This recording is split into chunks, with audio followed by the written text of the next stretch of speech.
Hey guys, what's going on? Thanks for being here. Thanks for stopping in. We're here. We're ready. We're ready to get kicked off, guys. I'm excited about today. Um, Thank you for stopping in. If you haven't had the opportunity, hey, what's going on, Emmy?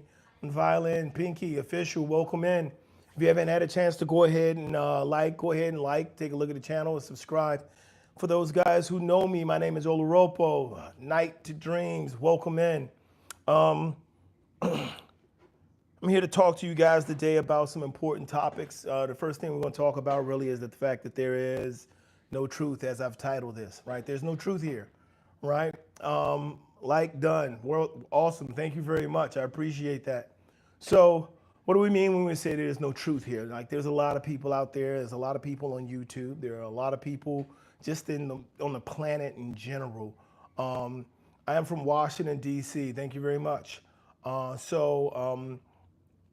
There's a lot of conversation out there about people being, there's a power that wants to hold us down, that wants to hold us back. I always talk about positivity. I talk about growth. Welcome in, guys. And I always talk about being better and being stronger. I'm letting you know right now, if you're one of these people who are sitting around out here and you're waiting for somebody to come in and save you, right? You're looking for uh, some political power or somebody to come in and save you. Thanks for stopping in, India. You're in the wrong place, man. You're waiting for the wrong thing. Um, I tell you what you need to know right now is you need to start taking control of your life, take control of the things you're doing, take control of your thoughts. I found out, like I was talking to some people earlier today. I was on the phone with my brother, and we were talking, and it's like there's so many people who don't think for themselves. There's so many people who have no idea how to think for themselves. And if you lack the ability to think for yourself, then you lack the ability to progress in your life. And that's what this is all about. There are a lot of people out there who have opinions, who have views. I'm telling you, most of them are wrong when it comes to politics, when it comes to money, when it comes to your beliefs about your spirituality, when it comes about relationships and responsibilities. You're wrong. Not only are you wrong, but you're living in that wrong and you're thinking you're right. And then you're sharing this with other people, which means you're making other people wrong. You're sharing this with your children, meaning you're raising your children wrong.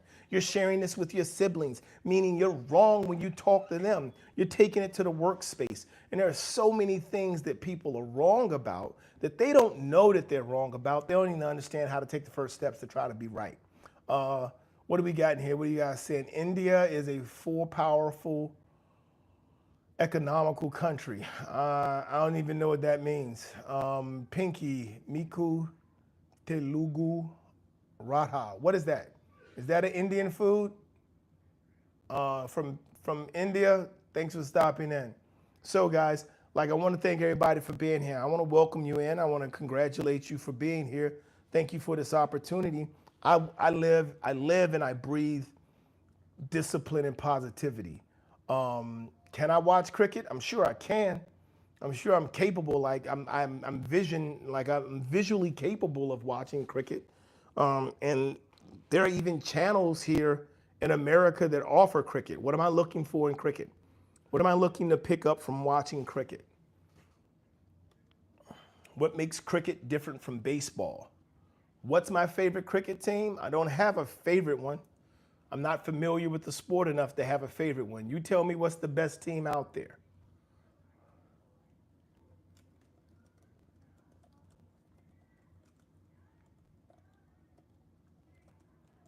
You're going to be able to tell me that?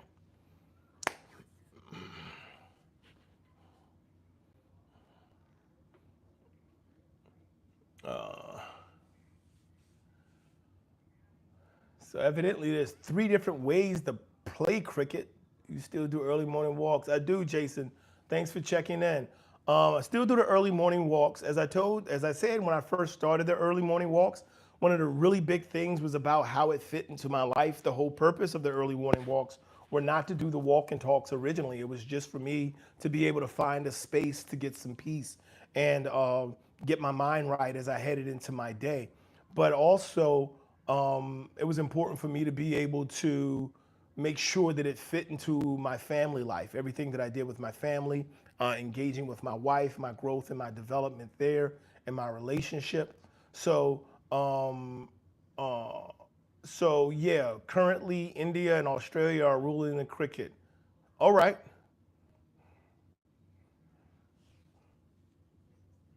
Should I bet on it? Is there a way for me to should I put money into it? Is there a way for me to get money from following cricket?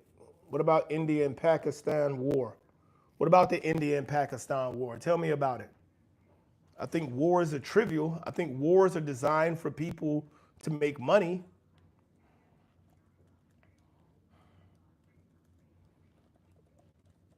right? So that's one of the things that's important. Is so I always talk about making sure that you're doing things in life for a purpose, for your purpose, right? Making sure what you're doing in life is about you. So you're asking me about the Indian and Pakistan war. I'm not directly familiar with the Indian and Pakistan war. Like I haven't done any research. I don't have any business dealings in India or Pakistan. I don't have any close relatives or family members who are associated rather closely with India or Pakistan, but I don't have that for Guatemala. I don't have that for Peru. I don't have it for Argentina. I don't have it for many parts of Europe. So, not having that direct correlation on my personal journey, I don't have a reason to have knowledge of that at the moment. So, if you want to share with me about it, I'd be willing to have that discussion with you. But I can tell you what, war is trivial. And if you're talking about a war, the people who are in a war don't care about the people who are fighting the war, which is why they don't go to the front lines. Um,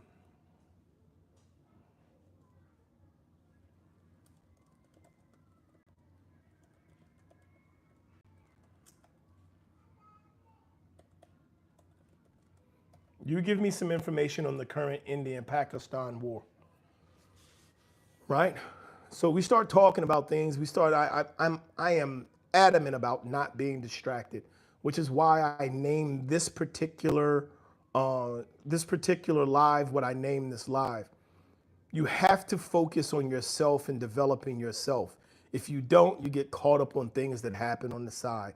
And then you end up talking about cricket, you end up talking about the Indian Pakistan war. And if I'm going to talk about it, there needs to be a way for me to financially benefit from it. So everything is about discipline. Anything you do, you have to apply discipline.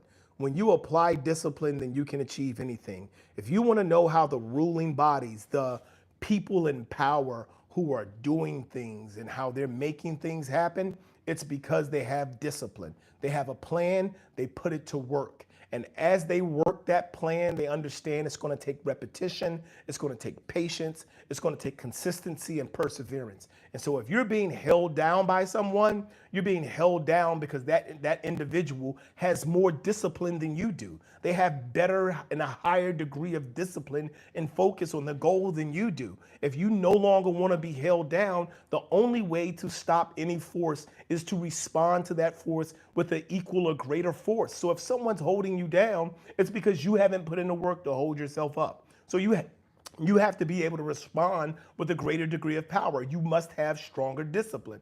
Um, but you know, India is a developing country. For me, can you say, uh, I don't know, what does that mean? Tell me what it means first, and I might say it.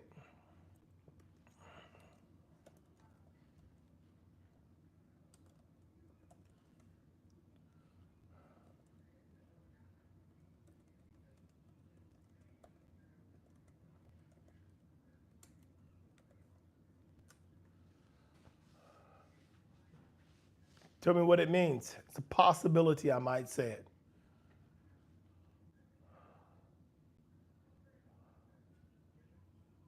No, I can't say that. I just looked it up. Why would you ask me to say that? India's not my mother.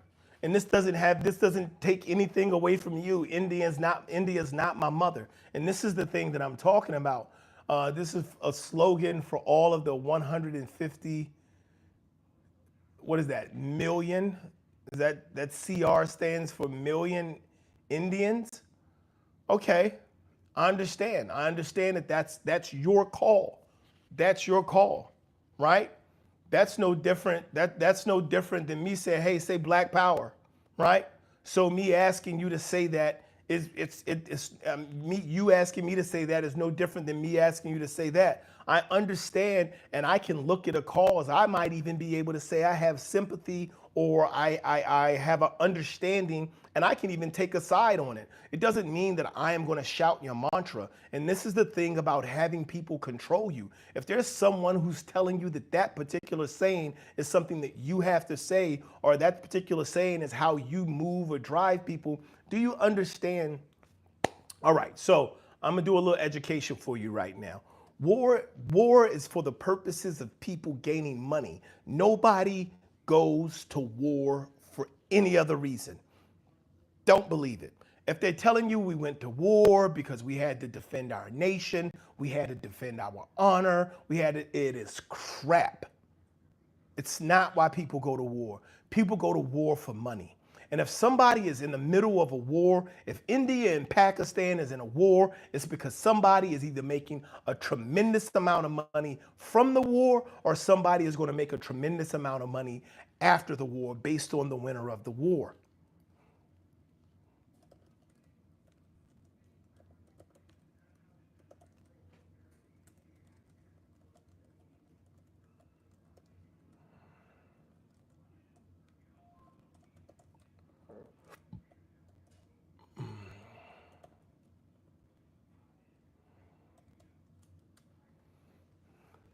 Bro, you don't have any knowledge.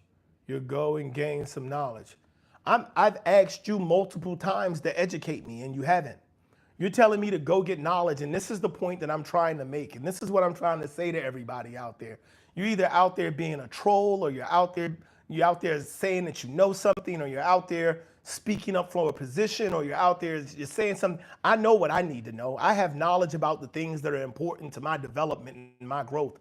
I have knowledge about discipline. I have knowledge about finances. I have knowledge about investing money. I have knowledge about how to raise my children. I have knowledge on the political system in which I live up under. I have knowledge about the country that I live in, and how to invest and how to divest and how to be able to do the things that are important for me to be able to build a legacy and a life for my family, to build a type of legacy that's going to go on for generations. If you want to sit here and you want to argue with me about me not having knowledge, fine, leave. I don't care, but I'm telling you right now, knowledge is based on the individual's ability to acquire, to learn, and then to apply. So it's not just about whether or not you've read enough books or you know enough words. It's about what you have the ability to apply. So if you're going to say that I don't have knowledge, that's not true. I might be ignorant on something, and I told you that at the beginning. I don't know what's going on in your war between India and Pakistan. I'm not familiar with the war, and I've asked you multiple times to share it with me, and you won't. If you don't want to share it with me, don't share it. But if you have some information and you want to share it, share it. You're in a seat right now with an opportunity. I'm not blocking anybody. I'm not stopping anybody messages. I have most of the filters turned off. If you have something and you have knowledge that you want to share, share it. And this is the problem that we see so many times, is everybody wants to talk about everybody else, but nobody wants to talk for themselves. Nobody wants to share what they know. Nobody wants to be out in the front. And this is what has to happen. Stop complaining about your politicians. Stop complaining about your government. Stop complaining about your job, your coworkers, your friends, the people next to you. Stop being a complainer and take actions, even if you only take care. Don't continue to tell people that you're going to do something about something, and then you aren't, and you don't do it. These kind of questions, I'm speechless as to how to address the topic you have displayed in your header. Is truth objective? Truth is objective. So here's the thing, right? I'm going to share this with you real quick on Thought Fields. Everybody remembers the movie Matrix, right? Great movie, made billions and billions of dollars, phenomenal. Let's go back to the point where the movie became a question, where he offers him the red pill and he offers him the blue pill, right? So you got both of these two pills to choose from. One pill, you go to the real world. The other pill, you go back to where you were before. I don't know any Indian movies. I don't have a favorite. So you have these two pills that you can take. And so once you look at this, the one pill is supposed to wake you up and take you to the real world. And that's where he takes the pill. They go through a whole process of dropping him out of this incubator that he's being used to be a battery to power the computers that run this augmented reality he lives in, and they take him to a ship. And the place that they take him is horrible. But the movie is telling you it is better to live in just disgustedness. It's better to live in an area or a space in which you have nothing or next to nothing. It's better to scrounge and to be poor and to be oppressed and to be at the bottom of the totem pole. It's better for you to be all of those things than it is for you to do well, for you to believe that doing well is okay for you. Because you have to understand the world he left, he was depressed. Oh, like my job isn't really that good. Like my job doesn't really do that much. I'm not really happy about it. And so you have all of these things that he wanted to get away from. So he chose another option. The next option, his life didn't improve. His life didn't get better. His life got worse. He just didn't have to go to work. But what did they do? They made him God. Okay, so now, how do we turn this back to see whether or not the truth is actually the truth? Who's to say that the world that they woke him up to wasn't the world of the actual fantasy? Who's to say that world is real? If your reality is questionable, then if you escape your reality, the reality that you escape to is still questionable. So why are we still looking for absolutes? Why are we still looking for truth? Why are we still looking for answers to questions that nobody has asked, right? Listen, I don't know how to say your name, Priyanish. It's half my daughter's name. You don't say anything, understand.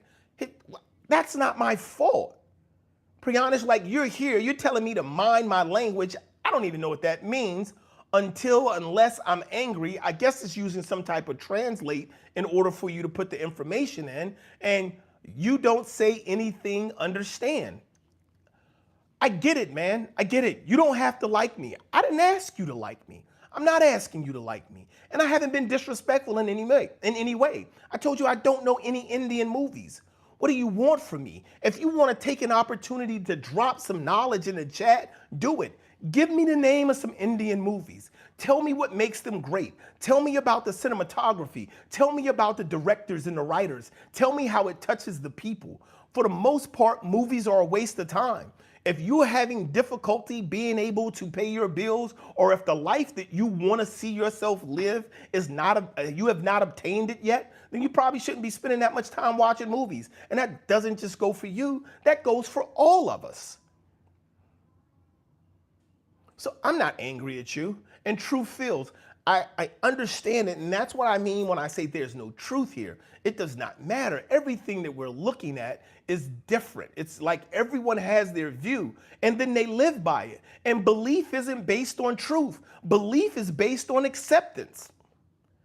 White is only white. The color white, the color of my walls is only considered white because everyone has agreed that's what we're going to call it. But if you speak another language, if you speak Spanish, it's blanco, which means it's not white. Blanco is not white. What is it? It's blank. So are you hearing what I'm saying? So what I'm trying to share with everyone is if we're going to grow, if we're going to truly develop, we got to take these things into mind. Is it okay to define truth as the destination or aim of inquiry? Oh. No, I wouldn't. And the reason I wouldn't is because, like I just said, truth doesn't matter, right? Truth doesn't matter. Truth only matters in as much as the people who you deal with, and they can look at the thing that's happening in that moment and determine whether or not it's true, right? So if I smack you, right? I smack someone, and they be like, "Man, you smacked me." And I say, "Well, no, I didn't." Well, I did. I smacked you. That's clearly true, right? But the flip side of it is in the inquiry, even in our, I don't know where you're from, Thought Fields. If you're from the United States, though, our justice system, right? Our judicial system, our judicial process, it doesn't seek truth, does it? No, it doesn't. It seeks it seeks more than anything. It seeks revenge. That's what our justice system seeks. Yeah, United States. Our justice system seeks revenge. And then it's meted out that way, right? What are you saying? Priyanish, you're very jealous with India as well as all the Indians. Dude, please, I'm telling you, you don't say anything, please, please, rude behavior. Dude, I am reading all of your messages directly to the the stream, to the live stream. I'm reading them all, right? And I'm still asking for you to share something, and you haven't. I asked you who's the best. I asked you who's the best team out there with cricket. You didn't respond. I asked you about. It's supposed to ask for justice. I'm gonna talk to you, Thought. You're having more. You're having better questions, but it doesn't seek justice. Let's be honest, right? Have you ever been a part of America's judicial system? Anyone who's ever been in America's judicial system, and I've been in it, if you've been a part of the process, then you understand that it does not seek justice, right? Here's why. Here's why. I can give you a case in point that it doesn't seek justice. There are things in the American judicial system called plea bargains, right? And plea bargains are offered for a number of different reasons. But like I said before about war, everything is about money, right? Everything is about money. Give me a second.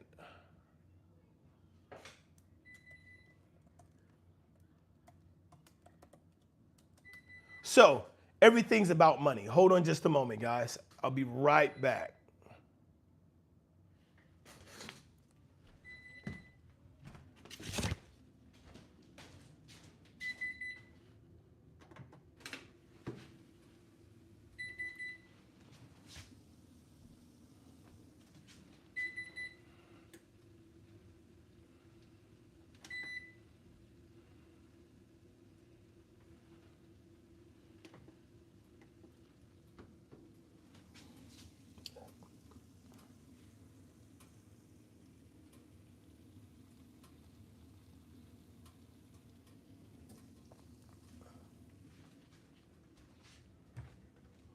So everything is supposed to be about something different. Like our judicial system is supposed to be about justice.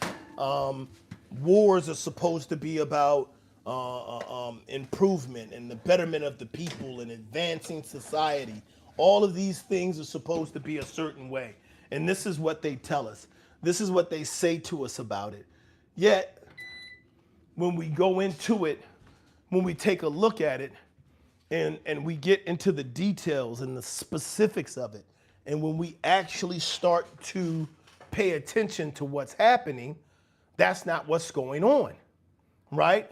As I was saying about the judicial system, as I'm saying about the American judicial system, if you enter into a plea bargain is when they come to you and they tell you, hey, here's the maximum, here's what the punishment should be for the crime that you committed. But for whatever reason, they may decide we don't want to do that. We don't want to give you that punishment, right? We don't want to give you, we don't want to make you go to jail for that long, or we don't want to make your life that difficult. So we're going to take a different approach. We're going to offer you less time for different things. We're going to offer you less time because we want money from you. We're going to offer you less time because we want to end it for the family. We want to offer you less time because we don't know if we can prove it. But here's what they do. They tell you they're going to offer you less time. And they say, we believe this time that we're offering you is suitable. It is justice. It is the appropriate amount of time for the crime that you committed, which is why we're offering you this plea bargain. We're prepared to say, ultimately, you could get 25 years. But We're going to offer you 5 years if you just admit to the fact that you did it. If you admit that you did it and take this time, everything will be cool. We'll live with it like that. We'll accept that you did it, and we're going to let you be found guilty. You plead guilty, you'll spend less time in prison, right? That's how they come at you. Here's the thing. If you refuse the plea bargain and go to trial, which is your right here in the United States, a jury of your peers is not you asking for something that you're not entitled to. It doesn't matter what the crime is. If a jury of your peers is your right, and you have a right to be heard and to be judged by a jury of your peers, and then you say, okay, I see the plea bargain, and you've offered me 5 years for something that I could get 25 years for, but I would like to assert my right to a jury of my peers. And then they say, okay, well, since you decided to take advantage of the rights that you're entitled to, we're going to give you 25 years because you made us take you to trial. What are these other 20 years for? That's clear that the system, our judicial system, is not seeking justice. It is seeking retribution. It is seeking revenge. It is seeking to settle a score. It doesn't care whether or not they believe that the thing that you did is justifiable by these particular types of actions. What they care about is money, which is why you can see federal crimes. You can see people rob banks. You can see people take money from hundreds of millions of dollars from companies. You can see them do that and then turn around and say, hey, yeah, we lost all that money. Give us some more. And then they get that money back. Or turn around and say, hey, it was a mistake. If we give you some of it back, can we just not have to continue with this? Thoughtfield says, wait, but what if by taking it to trial, the jury finds you not guilty? Exactly. That's my point. This is what I mean. The judicial system is not seeking justice, because if they find you not guilty, guess what they're going to do next? They're going to retry you because we believe you're guilty. So we're going to, if they get new information, they can retry you. They over and over and over again, it's about seeking revenge. You can go and be found not guilty, but they're going to still try to try you again. You can go and be found guilty, and they're going to get all of the time. They're going to throw all of the time at you. And even if you get found not guilty, they'll say they have some new evidence, and they'll bring it to you, and they'll say, okay, listen. We understand you won the first trial, but here's what we're going to do. We're going to go ahead and we're going to arrest you now, and we're going to put you in prison, and we're going to give you no bond. We're going to put you in jail or whatever, give you no bond. They keep you there for a year and a half. They come back to you and they say, listen, we're going to plead you out to a lesser charge, and you just say time served. So now they can get you on the books. They can get a level of revenge to come get you later. It is not about justice. It is about revenge. It is about getting my ounce of blood, getting my pound of flesh. That's what it's about.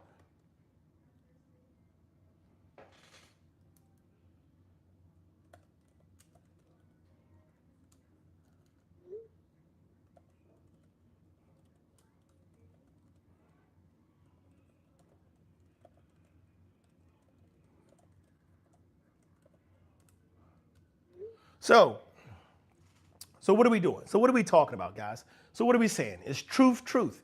Well, yeah, truth is truth as much as you believe it. I mean, there are things that are inherently true when you do it. Like, right? Like, are we sitting here talking? Yeah. I mean, that's true. But is our reality our reality? Yeah. You know, the smarter we get, the more we know. What's going on? What's going on, Pills? It's green screen. Yeah, it's green screen, dude. I'm not. Yeah, the ocean's real, but the house is fake. So you take the plea bargain, and you might be admitted to something you really didn't do just to make life easier on yourself. Right, because you're rolling the dice, right? And you already know. So, and this is what I'm trying to tell you. This is the part about truth. They don't have to be right. What the other people are saying doesn't have to be true, right? I lived in Maryland, right? I used to live in Maryland, and when I lived in Maryland, so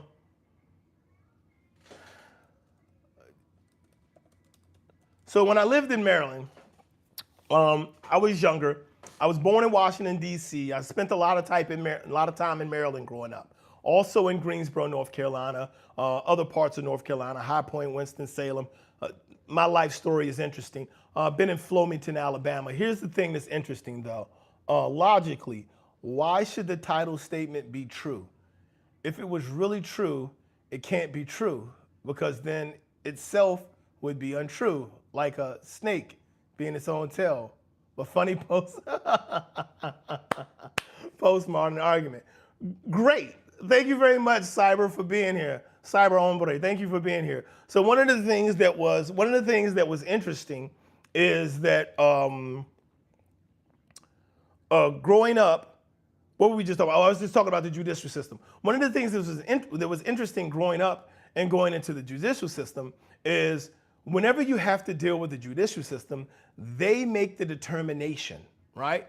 They make the determination on whether or not they want to proceed with the trial, right? But Maryland is one of the states where I think they have, if they want to charge you with murder, they don't need a body, a crime scene, or a murder weapon. All of it can be imaginary, literally. Look it up. Maryland has what's called an imaginary gun law. Maryland can, matter of fact, I think I'm going to put this in here.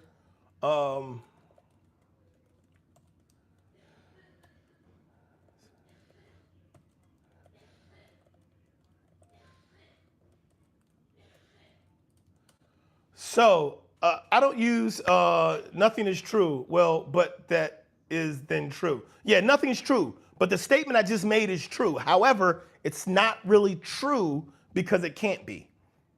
Cyber Hombre, I'm with you.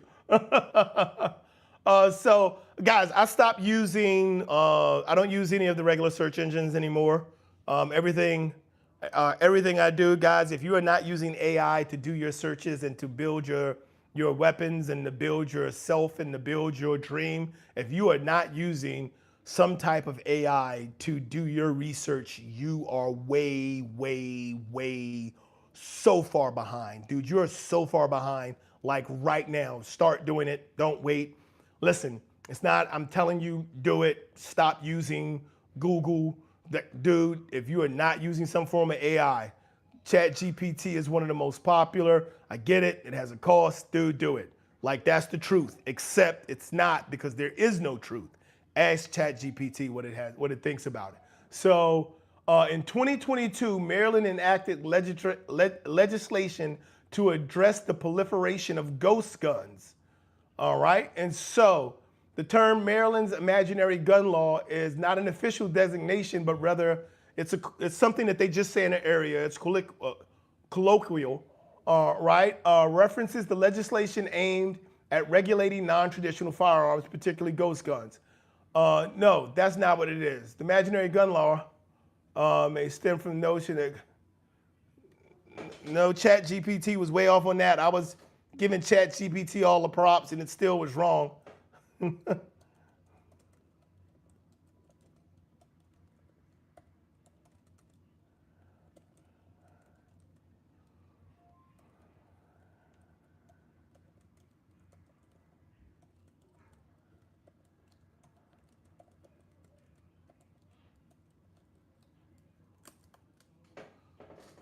Thought fails. I had to rephrase the question. So it used the term. So what it did is it took the term when I said imaginary gun law.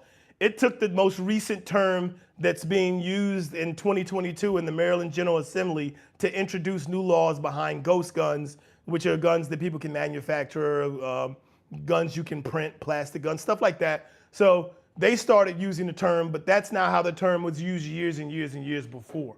Um, uh, so this is the Maryland imaginary gun law. A gun does not need to be physically found if there is a sufficient eyewitness testimony, video ballistics, forensic evidence, or confession. So Maryland determines which of those things are sufficient. Eyewitness testimony, which is crap. Eyewitness testimony is horrible. All right, guys, for the people who have been in this feed and who have been watching this, what are the letters on the screen behind me? You've been here. You've been watching it. I've had it set to that the entire time. Please type into the chat. Anyone who knows, type into the chat. What are the letters on the screen behind me? We've been looking at it. I've been in this chat now for 38 minutes. People have been in and been out. Everyone's had a chance to see it. What are the letters on the screen on the television behind me? Eyewitness testimony is a horrible thing. It can't be trusted. However, eyewitness testimony eliminates the need for a gun. Video evidence eliminates the need for a gun. Ballistics evidence, forensic evidence. You're blocking it now. Right, I'm blocking it. That's the point. Because if you've been here and you've been watching and you've been listening, you should have seen it. And if you saw it, you should be able to tell me. I've been on for 30 minutes and Thought Feels, you've been here for more than 5. You should be able to tell me what's on that TV behind me. What are the letters on that TV behind me? Right? So this is what I'm talking about. This is why eyewitness testimony isn't that good, because eyewitness testimony is based on the individual, right? And they've proven that eyewitness testimony is horrible. This is why we have so many cameras, so people can go back and look at things. But like, we look at things and don't see them while we're looking at them. We see them as the wrong thing while we're looking at them, which is why sleight of hand and magic trick works. Eyewitness testimony is horrible, man. So why are we using that to put people in prison, right? There is no truth to it. But if someone comes up and they say, yeah, that was him, I saw him, I know it was him, you get enough people to say yes. Look, I just watched a brain game thing on National Geographic, and they showed these people who walked up and they showed people a line. And then they showed a board with 3 lines. And they say, which line is closest to this line is closest to which of these 3 lines? And they would walk 8 people through. 7 of the people would all be plants, and they would all choose the wrong line intentionally.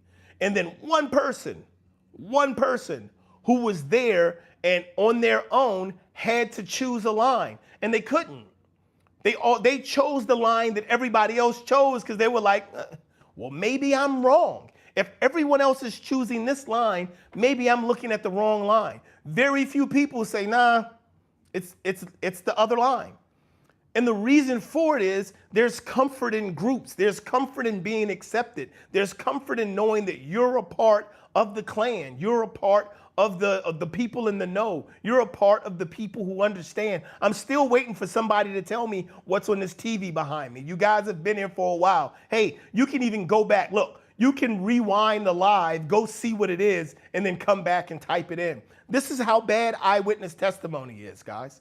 So what am I saying here? I'm saying that we, as individuals, as people who are trying to do things with our life, we have to determine what our purpose is, and we build our truth. We have to look at the things that are happening in the world, and we have 2 options. We can bitch about it, or we can be about it. If we're gonna be about it, be about it. Stop letting other people be the catalyst or the drive for what you do. Thought Feels.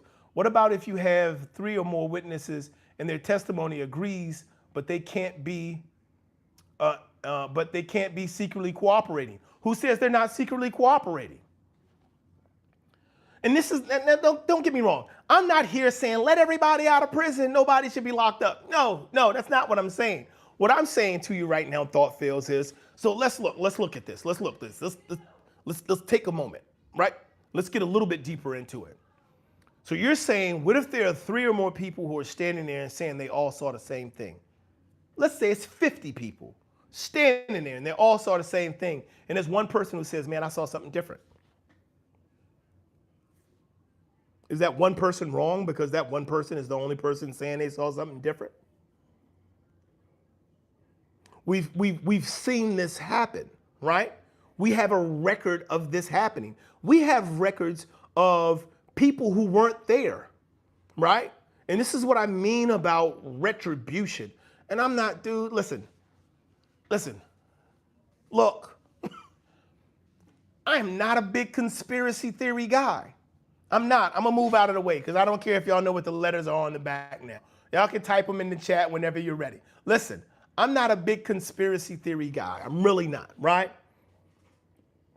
But we've seen enough things. We've been told enough things and seen enough things in our life to know that people lie. Things are made up. People do things just to get things their way, just to see them the way they want to see them, just to get the result that they're looking for, the outcome that they seek. People do it, right? So we can say, oh, well, you know, that was wrong. And then we can go back and take a look at it and say, oh, man, that was really wrong, right? So when we see those things, do we now live in a space where everything is a conspiracy theory? No, we live in a space where we understand that some things are just, some things are just crooked. So what do? We have to focus on being the best version of ourselves. Tell me what you're saying, Thought. Let me read what you're saying. Yes, to use your example, what if 5 people in the room agreed to the letters behind you on the screen and we didn't conspire with one another? So yeah, so if 3 or more people agreed to the letters on the screen, right? So let's say people just start typing into the chat what the letters on the screen are behind me, right? And I say, no, you're wrong. You're wrong. I'm telling you, you're wrong, right? What becomes the truth? Everybody's like, I can see them. Listen, I get it. The screen is mirrored. That's really a B and V in the background. B and V are what those letters are. And I tell you, no, they're not. It's VN and an upside down P. They were like, it's not. I'm telling you it is. It's VN and an upside down P. The P stands for principle. I put it in intentionally upside down because it looks just like a B. I can make that argument. I could keep saying that over and over and over and over again, right? So when you start talking about that, and then I could even come up with something really quick off the top of my head, because that is B and V on the screen back there. It stands for birds, nests, ventures. But I'm going to say it's a P. And I'm going to make the argument that it's a P. And I'm going to support that argument by saying these letters stand for principles need, principles need values. There we go. It's an upside down P because most people's principles have been lost and they're living upside down. And so in order to reach them, I have to approach them upside down and backwards. And so instead of B and V, that is VN with an upside down P. Principles need values. And so that's not true. That's not a truth. But does it matter? Does it matter? Because we don't live in a world where we care about truth. People live in a world where they care about what they believe, right? And what you believe is what you act on. Even if the people who you're acting on it for don't believe it the way you do. Truth thoughts, laugh out loud. Oh, an upside down P. Right. See, look. This is what I'm trying to say. I'm standing here telling you that that's an upside down P on that screen. Like, yeah, upside down P is a B, dude. Like, the same way an upside down 6 is a 9. Like, what type of games are you trying to play? So this is what I'm trying to, man, look.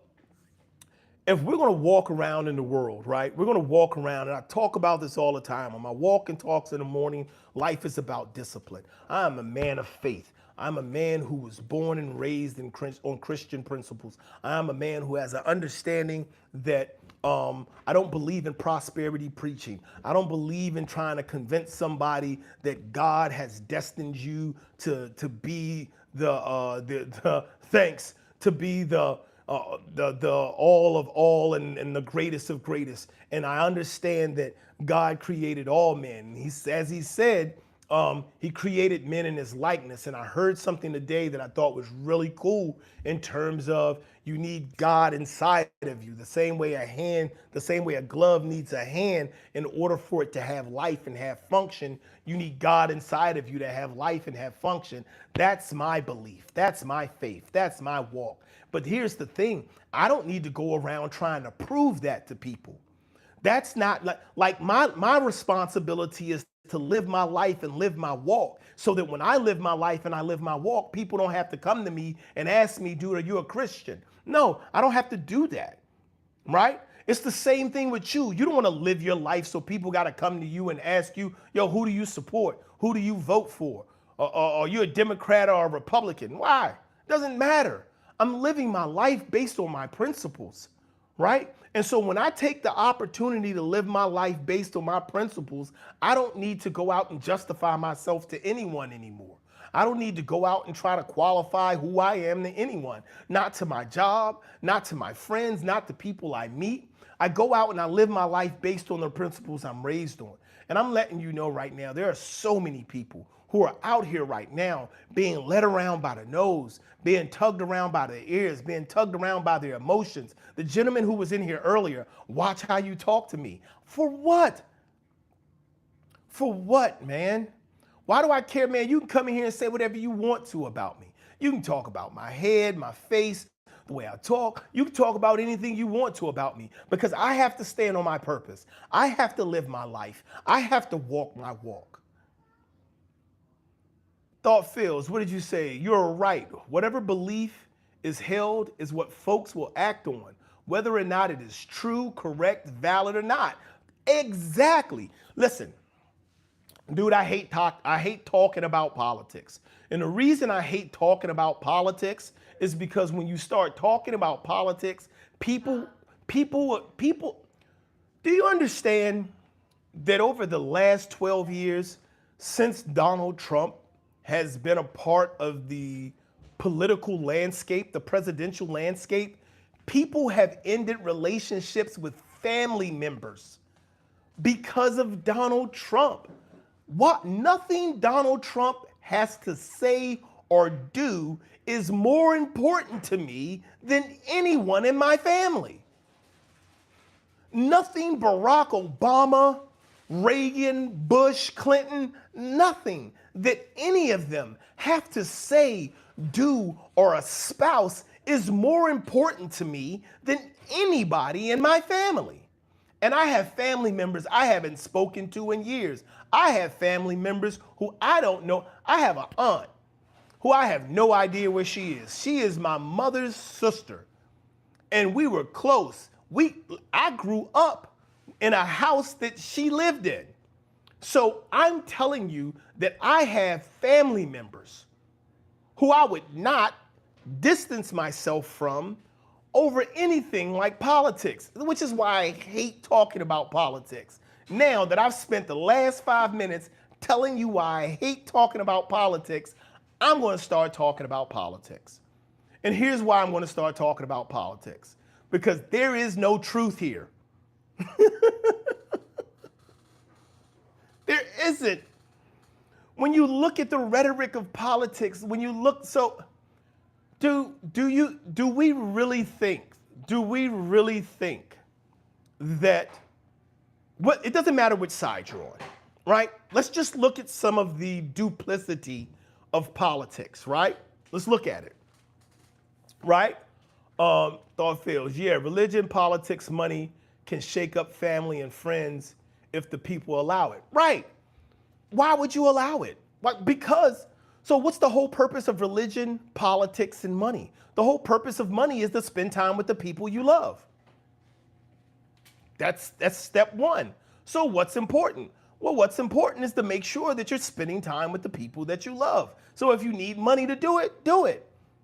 Religion, it's a faith. It brings you into a group of people who think and believe like you do. Okay, if those people are important to you, if your faith says that you should destroy other people, I would question your faith. Even the Old Testament of the Bible.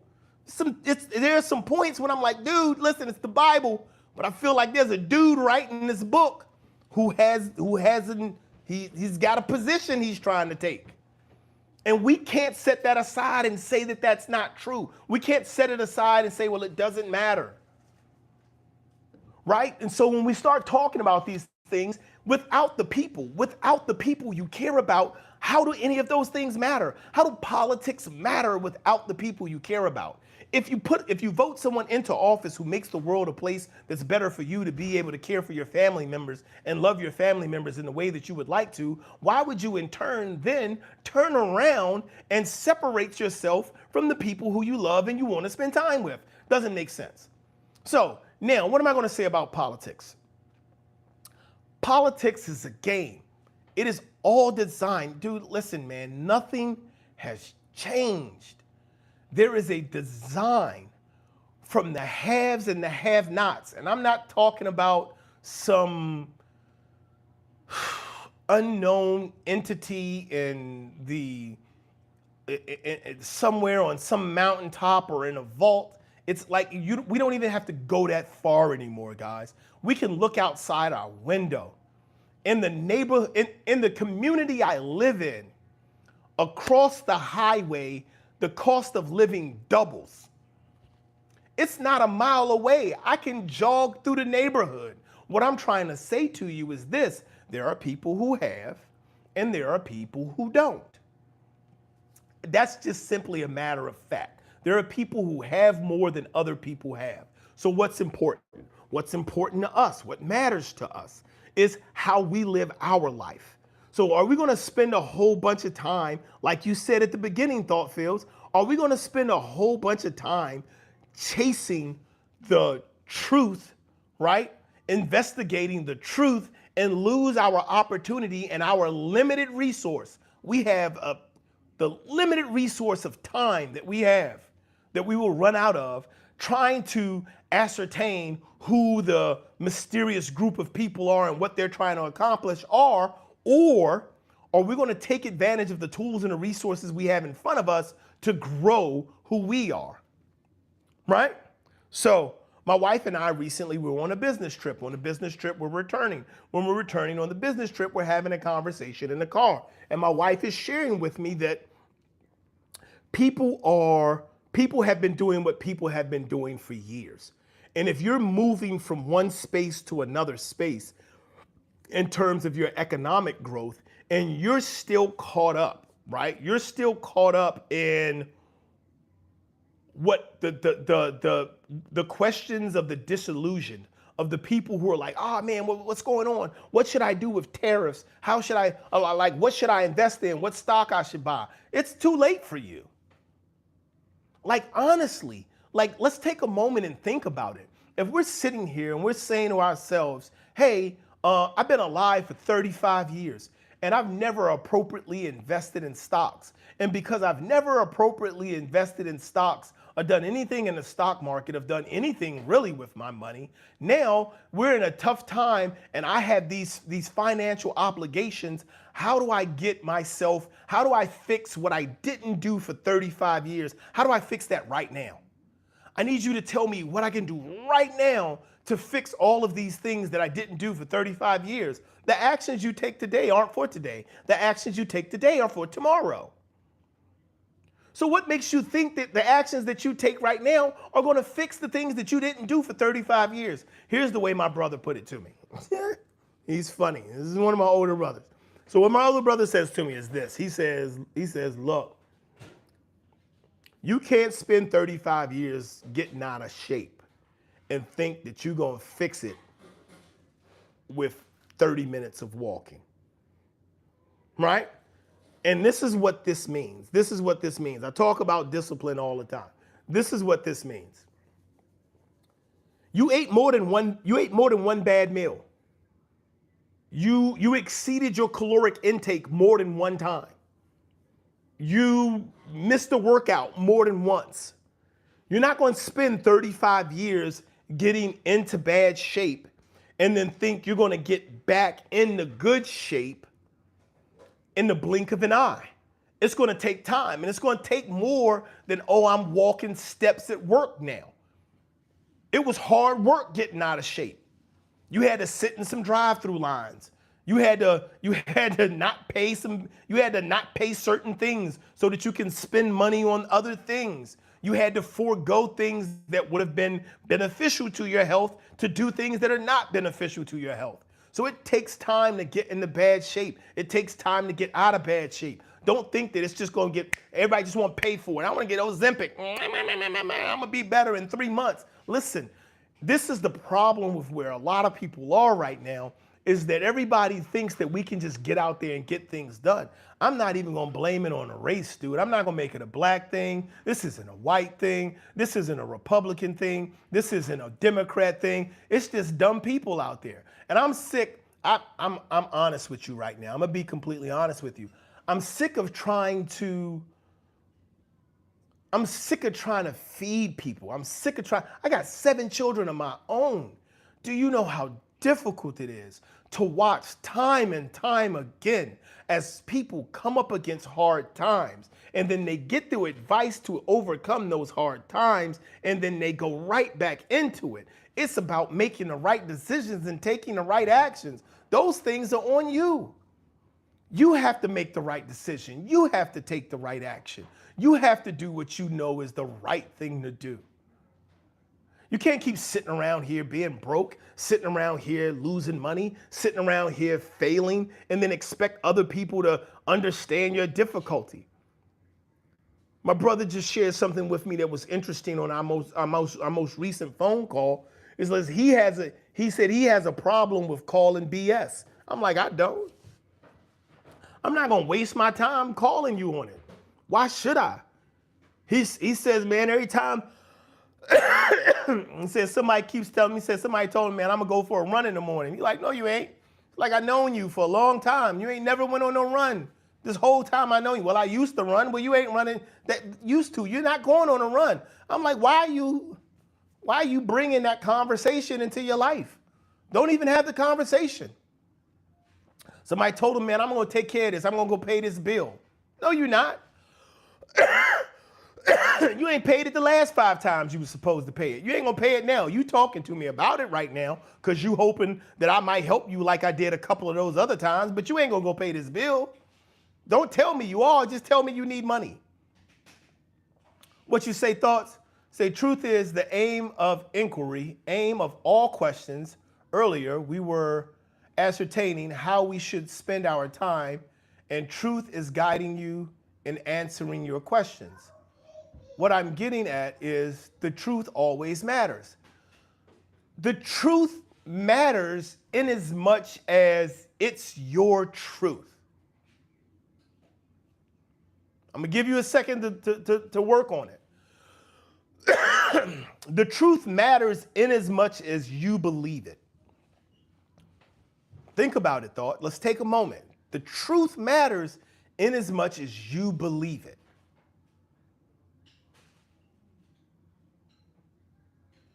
It doesn't matter otherwise. It doesn't matter otherwise. So I've had encounters, I've had engagements with people. I've had relationships at work. I've had people who I knew when I went to school, and we've had these relationships that we'll talk to each other, and then that's worrisome, as we can be alone in our own truths. We can be absolutely alone in our truth. But here's the thing, that can be good because you're alone in your skin, right? Because your truth is what you have to act on. Now, there's a difference from the truth and reality. Like, there are scientific principles at work that say, listen, this brick is naturally harder than the skin on your face. So don't hit yourself in the face with a brick. Now, that's the truth. You can choose not to believe it and start beating your face with a brick. Now you got to live with those consequences, right? So, but you can stand in your own truth and say, I am going to develop the rigidity of my bones and the thickness and toughness of my skin to be able to punch through brick and build up to that. You can stand in that truth. And there are people who have done that, right? But the truth is still, as I was saying, in the relationships that I've had with coworkers, businesses, people that I've known in the past, with all types of relationships that you have now. When someone tells you, this is my truth, right? This is the truth.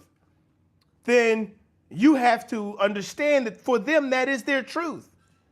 And they have every right to live within it, right? Now, when does truth really matter? When it comes to relationships, when it comes to people, right? So, for example, what's this television show? Old television show, Jay Leno used to come on at night. They had this thing they called, where they would walk the streets, right? They would talk to people, right? And they went out one night and they asked people, they were like, hey, are you rich or you poor? This is in the United States, this is in California. Are you rich or you poor? And most of the people were like, I'm poor, I'm poor, I'm poor, I'm poor, right? They were like, oh, I'm poor, I'm definitely poor. Some people would be like, I'm not poor, but I'm definitely not rich. And then they would say, okay, well, look, how many rooms do you have in your house? Right? Right? Then they'll say, how many TVs do you have in your house? How often do you eat out? How many cars are in your driveway? And so people start rattling off these numbers. And it's like, okay, so where does rich start? Oh, I have 3 cars, but they're not really expensive cars. You got 3 cars. Oh, we have 5 TVs in the house, but we really don't watch them that much. That makes it worse. You have enough money to buy 5 pieces of electronic that you don't use. They're only there because you didn't want to hang pictures, right? So these are the types of things that I'm talking about. So when someone talks about the truth, well, the truth is, I'm not rich, but I'm not poor. But maybe I am rich. Maybe if I changed what rich is to me, what rich means, like how to qualify and how to define rich, maybe I'm rich. Maybe I'm already rich, right? And so that matters. But a lot of people don't understand that that matters. And so then they take someone else's definition of what rich is and let someone else define to them who they are. That's the worst thing that can happen. The worst truth that you can possibly have is someone else's. Someone else's truth for you has got to be a lie. Even if it's dead right, even if it's your own truth for you, if it's coming out of someone else's mouth, make it a lie until it's true to you. If someone says that you're capable of great things until you believe you're capable of great things, it's a lie because you're not until you believe it and you act on it. Thought feels, yeah, you can say reality is that which even when you stop believing, it won't go away. Correct. Sabir, thanks for being here, Sabir. What's the tariff matter? When people will return to USA whom Biden deported. Are we talking about Biden?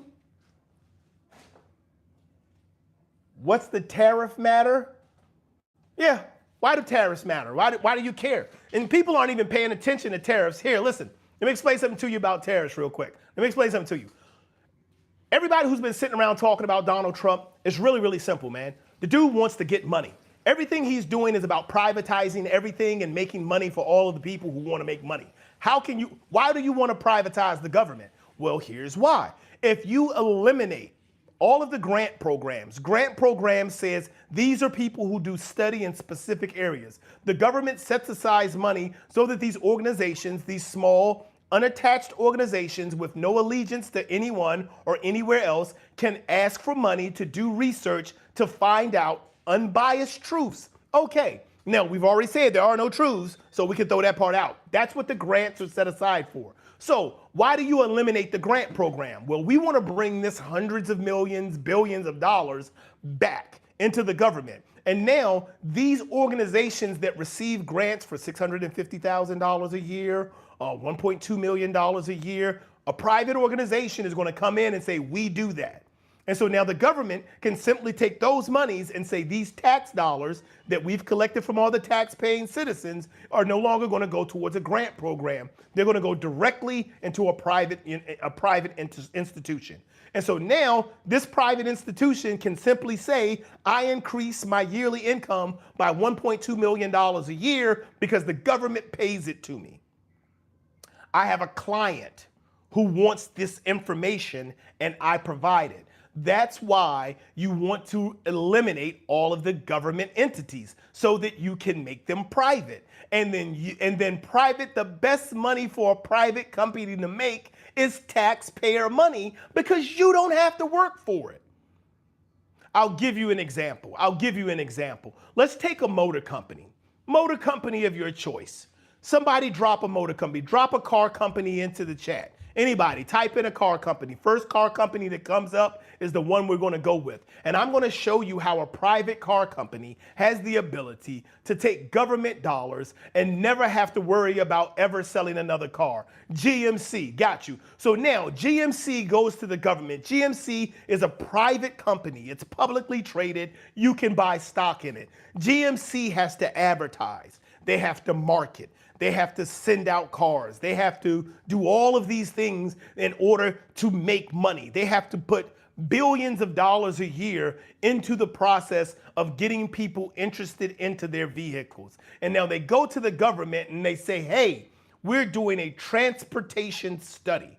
And this transportation study, even better yet, we're doing a transportation provision where we seek to provide transportation to hundreds of millions of people. But in order for us to do it, we need the resources to employ the best possible talent, right? And so the government says, good, we have a transportation department whose job is to maintain the roads and to maintain the systems by which we travel. So versus us putting the taxpayer dollars, billions of dollars into maintaining these services, we're going to give it directly to GMC. And now GMC, you're going to take that billions of dollars, you're going to hire the people who do this work, which are the same people who currently work for the government, but now they're going to work for the private industry. You're going to pay them, and now you're going to be able to write off on taxes anything that doesn't work right, blah, blah, blah, blah, blah. So what have we done? We've taken a private institution.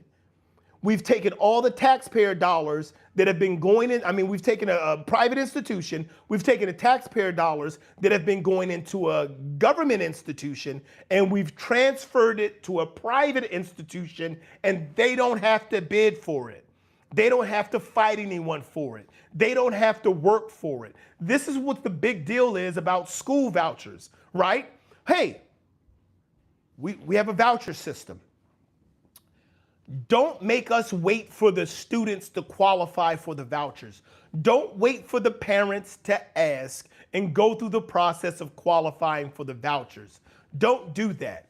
If we have a voucher system, here is what your privately held institutions and private schools are saying. What they're saying is, whatever you're giving the Department of Education, so if you're giving North Carolina, I think, is going through it. If you're giving the Department of Education in North Carolina $75 million a year to go towards vouchers, distribute that amongst the private schools themselves and give each private school $3.5 million and then let them determine how they want or what students they want to allow into the school.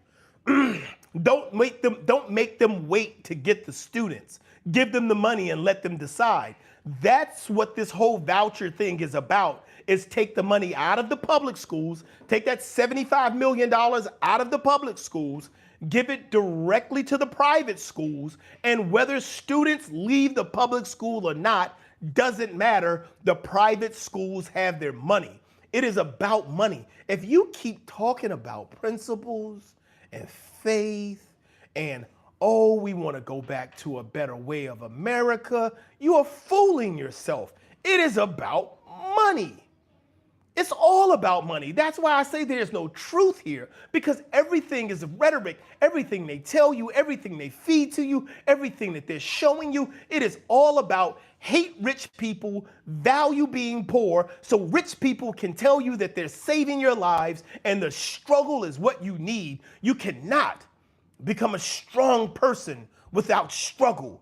You can't achieve without struggle. Do you understand? Less than 3 years ago, I had this mindset. My oldest son is 15. And when he was 12, I told him, you need to work at fast food so you can understand what the difficulty is and what the struggle is in trying to make money. That is stupid. No, you should not work at fast food unless you have an intent on at some point owning that in particular fast food chain or owning some franchises of it. You should not be seeking to work at fast food, son. Why would I put my child through that? Rich people don't. Why are rich people trying to convince us the best thing we can be is poor? Gotta get beyond that. Sabir, what did you say? Sabir, you said, we talked about the tariffs. Sabir, you said, what's the situation over in India and Pakistan? Tell the details, please. I don't know what the situation is in India and Pakistan. I asked my man to share it with me and he didn't. Why are you angry? What makes you too nervous? I'm not angry. I'm passionate, and I'm not nervous as well. I got a beautiful wife, man. I got 7 children. I have a life plan. I have a legacy that I'm developing. I have a direction I'm going in, and I know my truth. But I'm passionate because there are billions of people on this planet. Billions of us. And we have 18 people in this chat right now, and people are being told consistently that there's another person of a different color who's their problem. There's another person of a different economic bracket who's their problem. They've been told that there's somebody else who wants your job because they speak a different language or because they don't look like you. They're not for you because they come from a different country. All humans want the same thing. And the real thing that we want is the ability to live our life with love and peace and enjoy the company of the people who we love. That's what we want. I don't care where you are. I don't care how much money you make. That is what we're looking for. How do we get there? We have to start with ourselves. I can't help you. I can't help you beyond letting you know that we have to change the way we think. And then we can help each other. This is how we lift each other. If you keep sitting around, man, talking about somebody's black, somebody's white, do you understand the 100-Year War? The 100-Year War was fought with both sides being told that the reason we have to go to war is because God has chosen us. We are the rightful children of God because God is telling us to go kill the other people. They fought for 100 years. That's right, Michael Jackson. Start with the man in the mirror. Or if you don't have a mirror, just take a selfie, right? Just like, we have to start from there. We have to understand that in order for us to grow, in order for us to take steps, in order for us to find out where we need to be, we have to stop let's stop pansying around. And dude, I'm not the type of guy, I'm not gonna grab my Bible and tell you that this is what God has destined for you. Hey, sweetie, what's going on, baby? Yes, baby, make sure you share with your sister. Come here. One of my babies, say hi. All right, so what's important for us to understand, guys, is that we're out here, we're doing this work, we're trying to grow, we're trying to develop, we're trying to get somewhere in our lives, but we're sitting back here and we're letting other people tell us what's important. We're letting other people tell us who we should be and how we should act. Oh, it came out, boo-boo? No, not yet. It's very close. It is spoiled. And so, what does that mean? Like for me right now, I'm sitting in my house. I'm in my little office area, and the 2 of my daughters are right here next to me, and I'm doing a live stream, right? And then the thing, she's one of the younger ones too. 5 of my 7 children are girls, right? The oldest is 13. Yeah.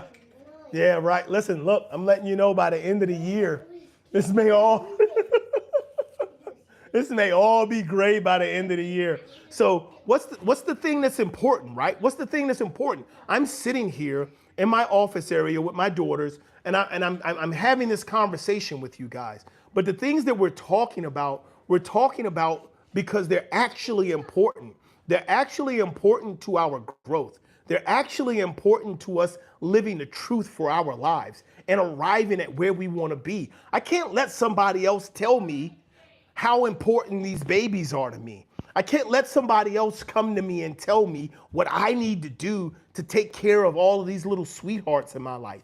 I can't let somebody else come to me and tell me that somebody else somewhere else doesn't have the same concern, that they aren't cared about taking care of their daughters. They're not concerned about taking care of their children and presenting them with the best opportunities for growth. We have to be about it, man. And it takes discipline. And that's what I'm trying to tell you, man. We can't keep listening to this rhetoric. We can't keep having people. And listen, ooh,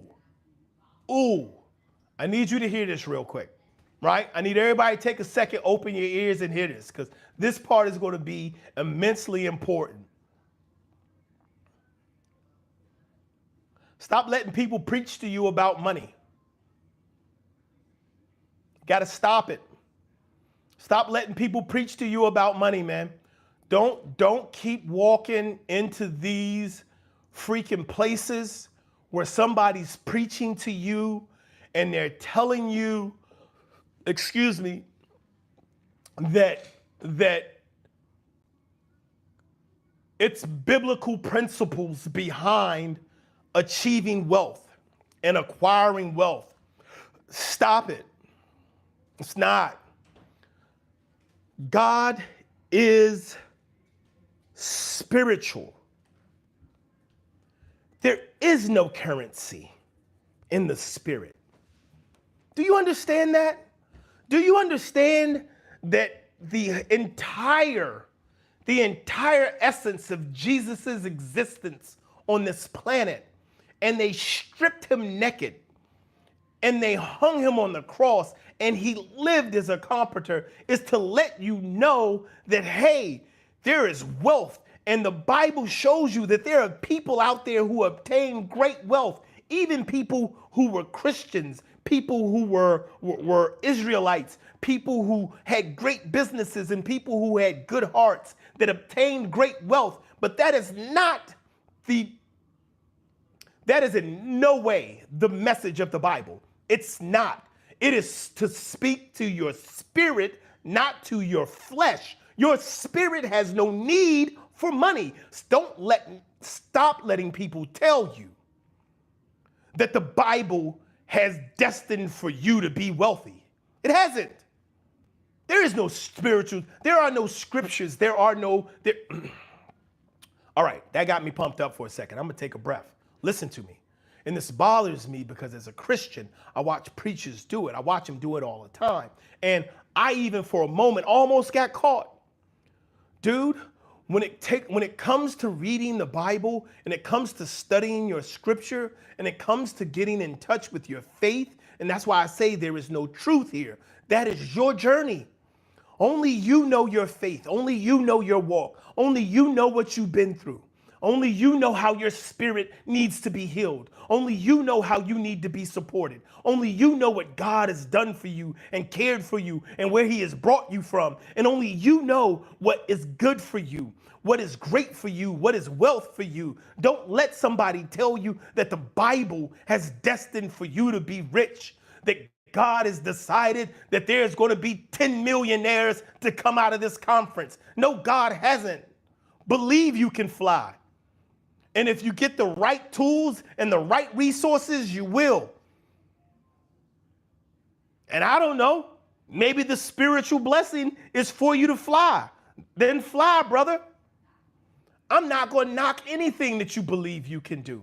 But I tell you what, for someone to sit around as a child of God and to have read the word and to have grown up in the church and to have an understanding that God, and there is a reason that God and religion and faith, religion,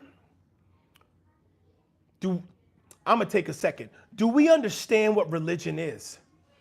Do we know what religion is? Do you know the difference between religion and faith? Because what religion is the institutionalization and the privatization of faith. That's what religion is, right? Your tithes, when they talk about tithes in the Bible, tithes usually go directly to the ministry, directly to providing, right? Directly to providing for the people who needed provisions. That's what tithes went to. There ain't no reason. You can't tell me. There's no reason. There's no reason for jets, mansions, 3-month trips, $1 million houses. None. I don't care how big your ministry is. It does not matter.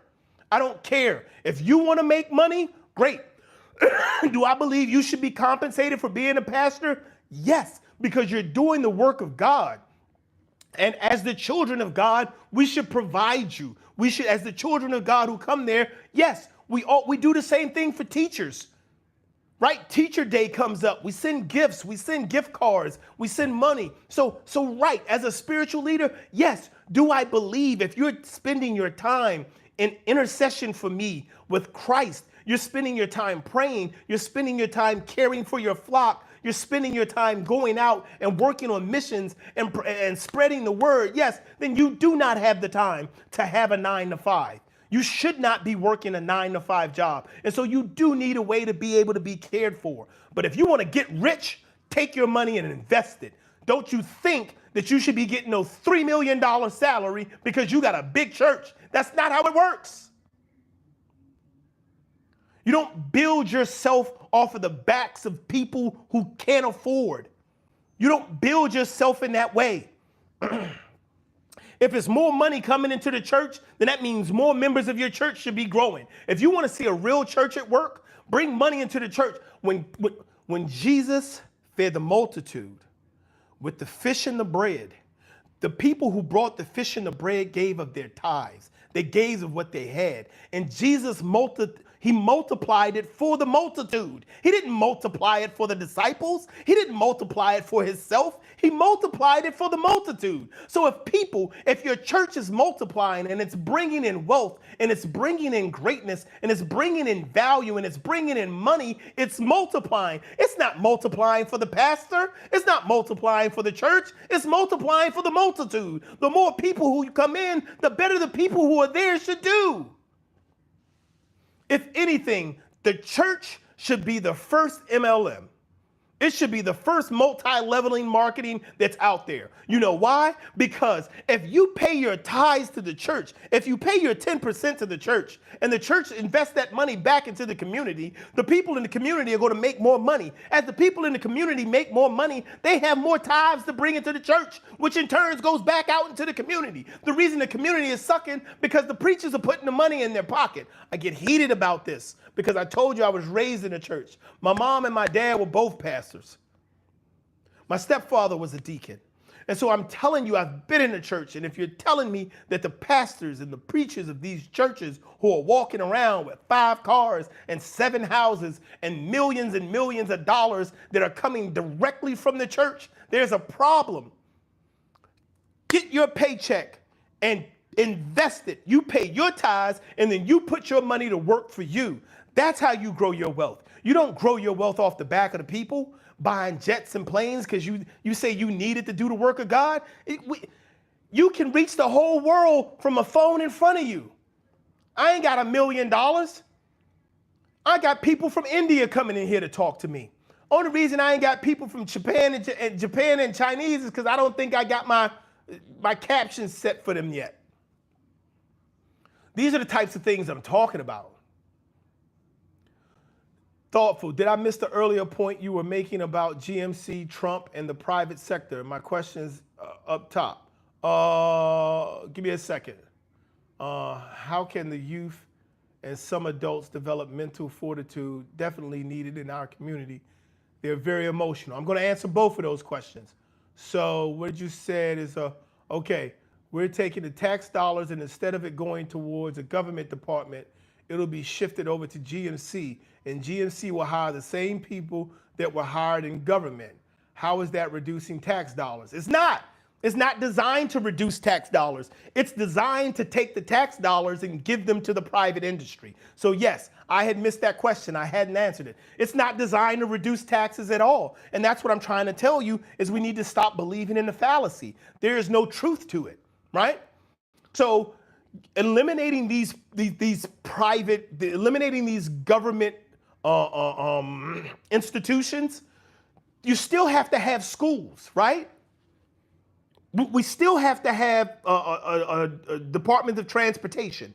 We still have to have these entities, the ones that they're eliminating, right? That they're saying they're going to make them go away.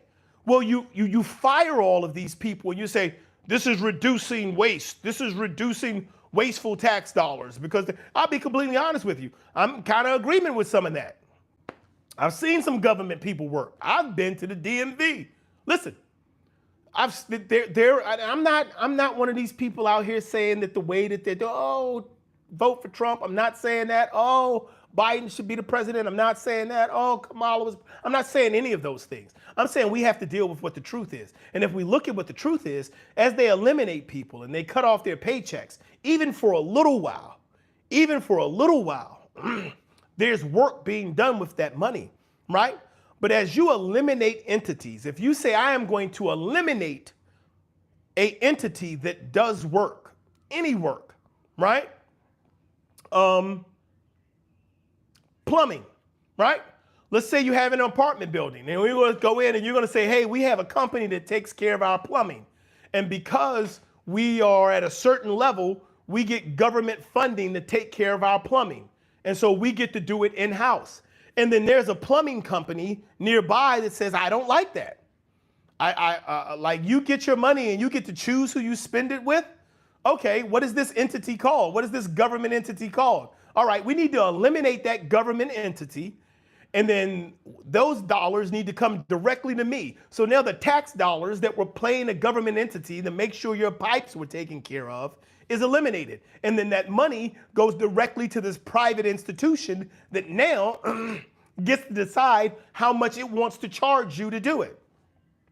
And so versus you having the money to choose the person of your own, all of that money goes to the private entity. The private entity comes to you and says, well, we're going to just give it to you for a lower price. Well, when you got the government money, they were charging you $150 an hour or whatever the case may be. Because we have the money now, we're only going to charge you $100 an hour. So you're saving $50, but I'm not getting any money from the government anymore. No, I am. I'm getting the whole 150. I have the 150 an hour that you were paying, and I'm going to charge you $100 on top of it. That's how they switch everything over to the private industry. That's how that starts to work. That's the focus. The easiest way for the rich to get rich is to not have to work for the money they want. If the government is going to give tax dollars to the private industry, you remember how much Trump was talking about, I don't know what's going to happen if an electric boat sinks? And then he went and got the electric man to head up his new department. I'm going to eliminate wasteful spending by creating another department with a billionaire and then pay him millions to wastefully spend. Come on, man. So here's the thing. As this process starts to go through, now if the government decides to say, because, you know, as much as Trump was against electric vehicles and electric boats and electric planes, for as many reasons as he had, if it all of a sudden, don't be surprised, if all of a sudden it becomes a good idea that all government vehicles should be electric to reduce the costs. And primarily, they should be electric Teslas because, you know, like it makes sense for the most well-known brand to be the one that we use. So don't be surprised if something like that happens. And now we've moved government dollars versus moving them to GMC. They go directly to Tesla and then the stock goes through the roof because he's guaranteed $3.5 billion a year, whether he sells a car or not, right? These are the things we're looking at. DB, you said, how can the youth and some adults develop mental fortitude? Definitely needed in our community. They're very emotional. Well, developing mental fortitude, you do it the same way anything else is developed. You do it with discipline. It takes time, it takes effort, it takes focus, right? So what happens if whew, the words are easy, the actions require actions. There is no decision without actions. Everybody has choices to make. And we make a lot of choices, but until we act on them, it's not a decision, right? Like right in this moment, I just chose to end this live. All right, guys, I'm ending the live. That was a choice. I haven't ended it. It's still on. I still got it up. I don't plan. I'm not going to end it. I made a choice. But a decision requires action. So if I decide to end the live, I have to hit the button. It's the same thing with being able to understand how to have emotional and mental fortitude. It's not what you choose to do, it's what you actually do. It's the decision that you make and then the actions that you take. If people are sitting around talking about doing things, if people are still, they're talking about it, they're yapping about it, they're thinking about it. I got an idea, I might do this. All of that's talk, all of that's garbage, all of that's wasteful. You got to make a decision and then do it. The moment you do it, it's no longer a choice. Right. I just chose to stand up. Boom. Done. Done. I chose it, I decided it, I did it, it's done. Stop talking about doing stuff. In order for us to be stronger mentally, we have to start deciding to do things and then do them. The more things we decide to do and actually do, the stronger we become mentally because we are showing ourselves that we can do the things that we make up our mind to do. I'm gonna clap my hands. Boom, every time I decide to do something and I do it, I'm becoming mentally stronger because I've decided to do something and I've taken an action on it. And then I have to be self-aware and self-accountable. If you don't have those things, then you're gonna fall behind and you're gonna live somebody else's life for you. And I say this all the time. If you do not have a plan and a purpose for your life, trust me, someone else does. Hold on just a moment, guys, just a second. Give me a moment. I gotta step off for just a second. I'll be right back.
I'm back. I apologize for stepping away like that, guys. I appreciate your patience.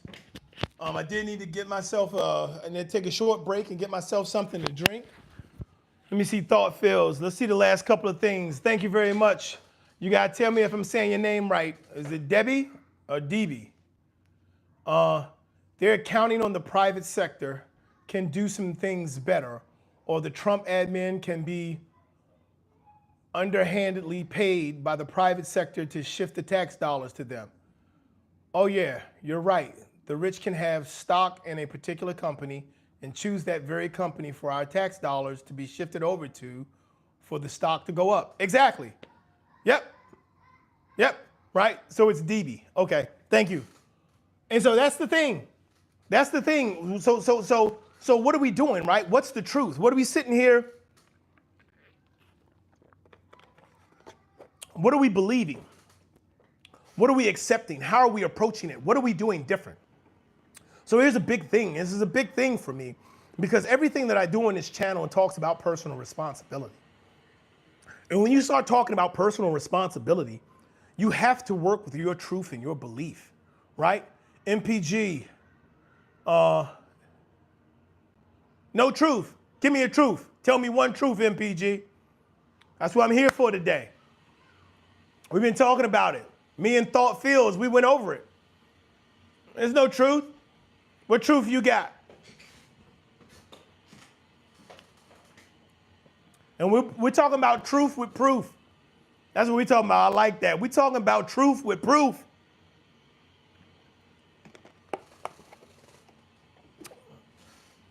I make a little bit of my own music. I'm going to turn one of my little bit of music on. As soon as I said that thing that rhymed, it made me think about wanting to play some of my own little corny music on here. Did you go away? Did you go away, MPG? So then we can keep moving on then, guys. So what does this tell us? What do we know? What do we know when it comes to, let me see.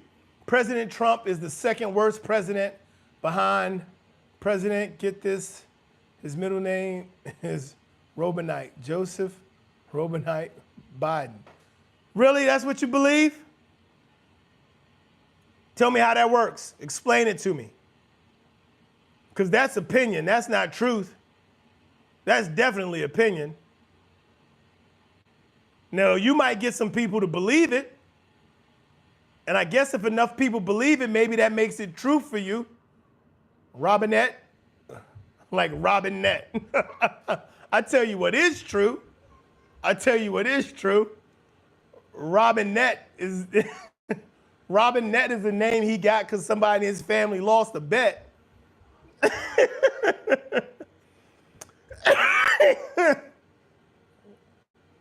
Yeah, I bet you. Listen. If your name is Robinette, if your middle name is Robinette, you grew up tough. Like if you're a dude and your middle name was Robinette, it was just Robin. You you think his grandparents were named Robert and Annette, and they were like Robinette? Dude. All right, I'm enjoying that. MPG, thank you for being here. Receipts are true. Yeah, his name is Robinette, and his daughter's name is Naomi. Nah, bruh, he's not tough. He's got skin cancer. You gotta be tough to deal with skin cancer, man. Listen, dude. I'm trying to tell you right now. I don't know who the worst president is. I don't know who our worst president is, right? I tell you what, though. I tell you what about this country. As young as this country is, to be standing in line where it is amongst the largest, wealthiest, most powerful nations on the planet, what little existence we know on this planet, dude, that's phenomenal, man. This is a young nation, man. Like, you got to think about that, right? Like, when we think about, let's just think about, the age of this nation and then how everything is going, like, within the nation itself, right? Give me a moment. So when we think about it, United States, no, 1776, nah, it's not really that young. It's like 275 years old. Right, in comparison, but look at it in comparison to the age of other nations, in comparison to the age of your European nations, right? So when you look at it in comparison to the age of our European counterparts, to the age of China, Japan, other nations in the Middle East, in Egypt, in Africa, like when you look at it in comparison to the age of those other nations, right? and then you look at where it stands in terms of, yo, who's the boss? It's impressive, but check this out. The people who founded it, this is something me and my wife were talking about the other day as well. Is it possible for you to have a 50-50 relationship with someone? I really need answers to this in the chat. Do we believe it's possible to have a 50-50 relationship with someone? I'm trying to get this music started.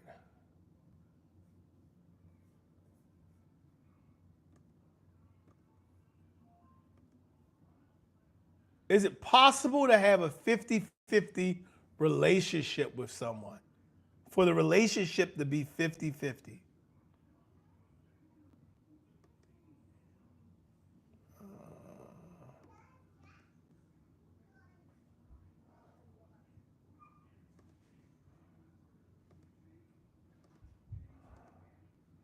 What do we got?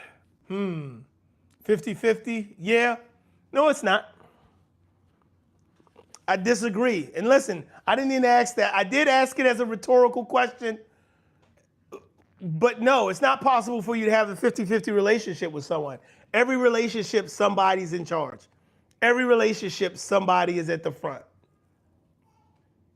Somebody's the head. Everyone you have. Well, if you let the wife call the shot. Listen, don't get me wrong. I'm not talking about 50-50 input. I'm not talking about, hey, is there a 50-50 input in terms of the relationship? That's not what I'm getting at. What I'm getting at is it possible for someone to have a 50-50 to have a relationship or a partnership where both people have equal say, right? It's not. Someone has to be in control. And here's why I'm saying that. I need you to follow me on this one. I need everyone to kind of listen to this. If you believe that that everything is 50-50, you don't get anything done. Right? If you think that, oh, well, for everything you get, I get something, or for every decision you make, I get to make a decision, you don't get things done, right?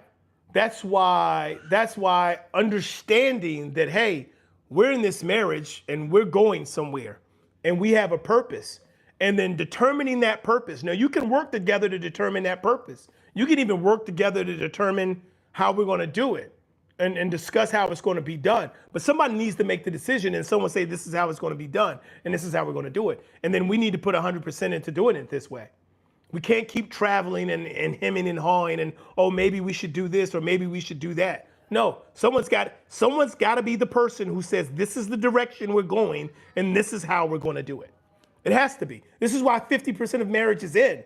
It's because they go into it and they're like, oh, well, you know, we're both individuals. We both get to say so. Yeah, you both get to say so. You both get to say that I don't want to be in this anymore. I'm gone. 50-50 is like, go get me that food, and she goes and gets it, and then you get her back with some money or something.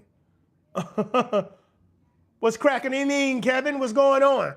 So Thought says, what really might matter is the ratings of president in our lifetime. So even if there was a president worse than Trump 100 years ago, that has no bearing on ourselves.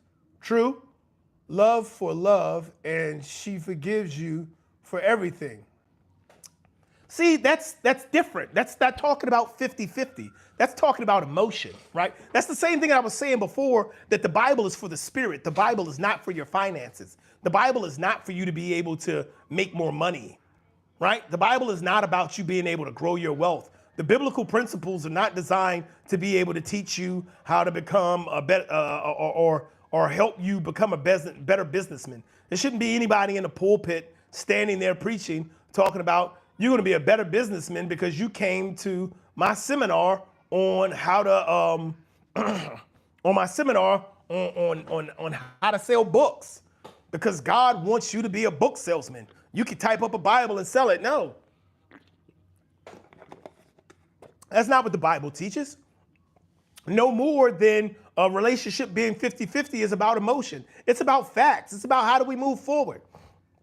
That's why stores have one managers. That's why companies have one leader. There's someone who sets it. You can take in all the input you want to, right? This is what your helpmeet is there for. This is what your wife is there for. This is what other nations are there for. You can take in all the information you want to, but then you have one person who says this is the course we're going to take. Everybody follow this, right? I told this to my son the other day. Dude, our president's approval rating is 44% right now. So what? What did the 88, like Obama had one of the highest presidential ratings like that we've seen in a long time, right? At some point during his presidency. Reagan, I believe, had the highest on record presidential rating during his time in office, right?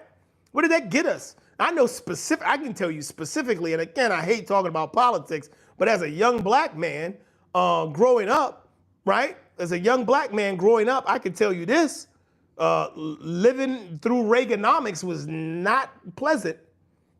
The United States was not a nice place to be for a young African-American male up under Reaganomics, up under Reagan, right? I'm an 80s baby, and to me, Trump is the worst. And for me, it isn't that just about being one of the worst times. I'm unfairly blaming Trump for it. No, I really think he is one of the worst. That's cool. I mean, you can take that thought approach, right? But he's the worst at what? So tell me, so you were born in the 80s, right? Being born in the 80s, that's going to put you right now, mid-30s, late 30s, something like that, right? Dude, it's that he can't actually even talk to people. Fine, you don't have to like Trump. Call him a horrible president. What about your life has changed since he's been in office? What makes him the worst president? What do we expect the president to do? Listen, all disappointment comes from unmet expectations. What were your expectations? Did you have any?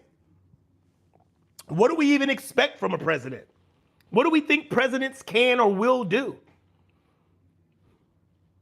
Right? You would like to think the president isn't going to just like sell the country out. I'm letting you know, man, look, from the infancy of these countries, from the infancy of this country in 1776 to now, they've been focused on achieving one thing. That's amassing wealth and power. If you go back to the point when they arrived here, do you want to know why this land was much easier to take than any other land? It was much easier to capture than Africa, than segments of Africa. It was much easier to colonize than other nations in Europe. It was much easier to colonize than in the Middle East. Do you know why that was? Because the people here lived with a communal thought. The planet belongs to everyone. We are a welcoming and loving people. There is enough for everyone. There is no reason for us to fight or withhold. Of course you can have gold. There is more gold. Of course you can have food. There is more food. Oh, y'all ain't even gonna fight. Y'all gonna be wait to 230 years from now. And so there was a process. They didn't come back here because they're like, we want to help these people do better. Right? They came here. The Spaniards came here first. We've got to get the history right. You had your Portuguese and your Spaniards had already traveled here. And when they landed in what became South America, Amerigo Vespucci, I believe, was one of the gentlemen who were here before. When they landed, they went inland, and when they went inland and they saw the riches, they were like, we want all of this. To the point, man, I wish I could remember his name right now. He went back out, and his people were like, listen, this is insane. It's hot. It's wet. They got bugs. We get malaria. Like, they were like, listen, this is horrible. We want to go back. He was like, bet. Everybody who want to go back, go get on the ship. He shot the ship from shore and sank it. He says, anybody else want to go back? And they were like, nah, we good. This is what I'm trying to tell you. They did not come here. They did not come here because it was like, hey, we want to be so nice. We want to spread love and we want to spread technology and we want to spread our knowledge and to help people. No, all of that came up out of Africa. All of that knowledge and math and all of that. Oh, let's learn, let's seek. That came out of Africa. When that hit Europe, that came out of the Middle East. When that hit Europe and that hit Rome and England, man, listen, you either have or you die. We got to trace history back long enough to understand that our brothers who got separated, the planet used to be a single mass. And listen, and just I'm so sorry. Let me grab a drink real quick.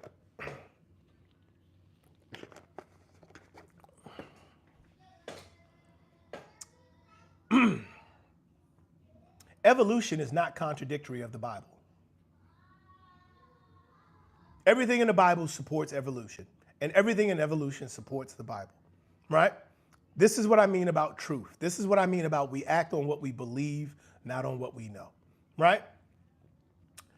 The Bible states that God placed the Garden of Eden on the planet, right? And then when Adam and Eve left the Garden of Eden, there were people on the planet. How long were Adam and Eve in the Garden of Eden? Now, to read it in the Bible, sounds like it was about a little over a week and a half, right? It wasn't. It was way more. So if we're talking about, oh, well, they're finding dinosaur bones from 85 million years ago. Okay. That supports God's timeline because, like, he was here before then. Until he put the sun in the sky, there was no time. You just sat there. At any rate, I digress. Here's the reason I'm going all the way back to there. I'm going all the way back to there to come all the way to here.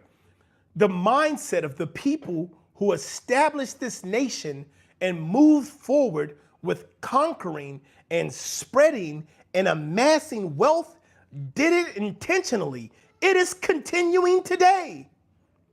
Do you think Obama did anything different than what the founding fathers intended for this nation to do? No. That's why he killed Osama. That's why he continued the wars that were in place. The only difference about this country is we have a semblance of involvement in the process of deciding the direction of our nation. Our nation has one time as a concept existed from the beginning of the Big Bang. But there was no way to calculate it until there was a way to calculate it. And even if you read our history here on this planet, we calculated it wrong originally, and we had to add years to the calendar, to the Julian calendar. So, you want to be somewhere or do something, you will. It's that simple. If your wife cheats and you stay because she was tricked or thinking correctly, etc., that's what love is. You can love, but separate if needed. Oh, y'all talking about something else. Man, what y'all start talking about? Y'all done left me out? Thought said, I expect the president not to be a felon, traitor, only for the rich, etc. We can go on and on. You can't have those expectations for the president. I agree with you, Thought, right? Did you just say women shouldn't cheat? MPG, you gotta stop playing. Right. Let me see. What did you guys say? What did you say? But they were like that. And the Pilgrims gave the Indians blankets, but they had cholera on it, and the Indians weren't immune to it. Excuse me. So here's the thing, MPG. Here's the thing. This is what I'm trying to say.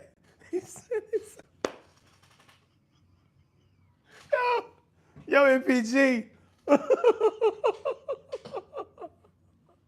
Oh, smallpox. Yeah, smallpox was on there. So here's the thing.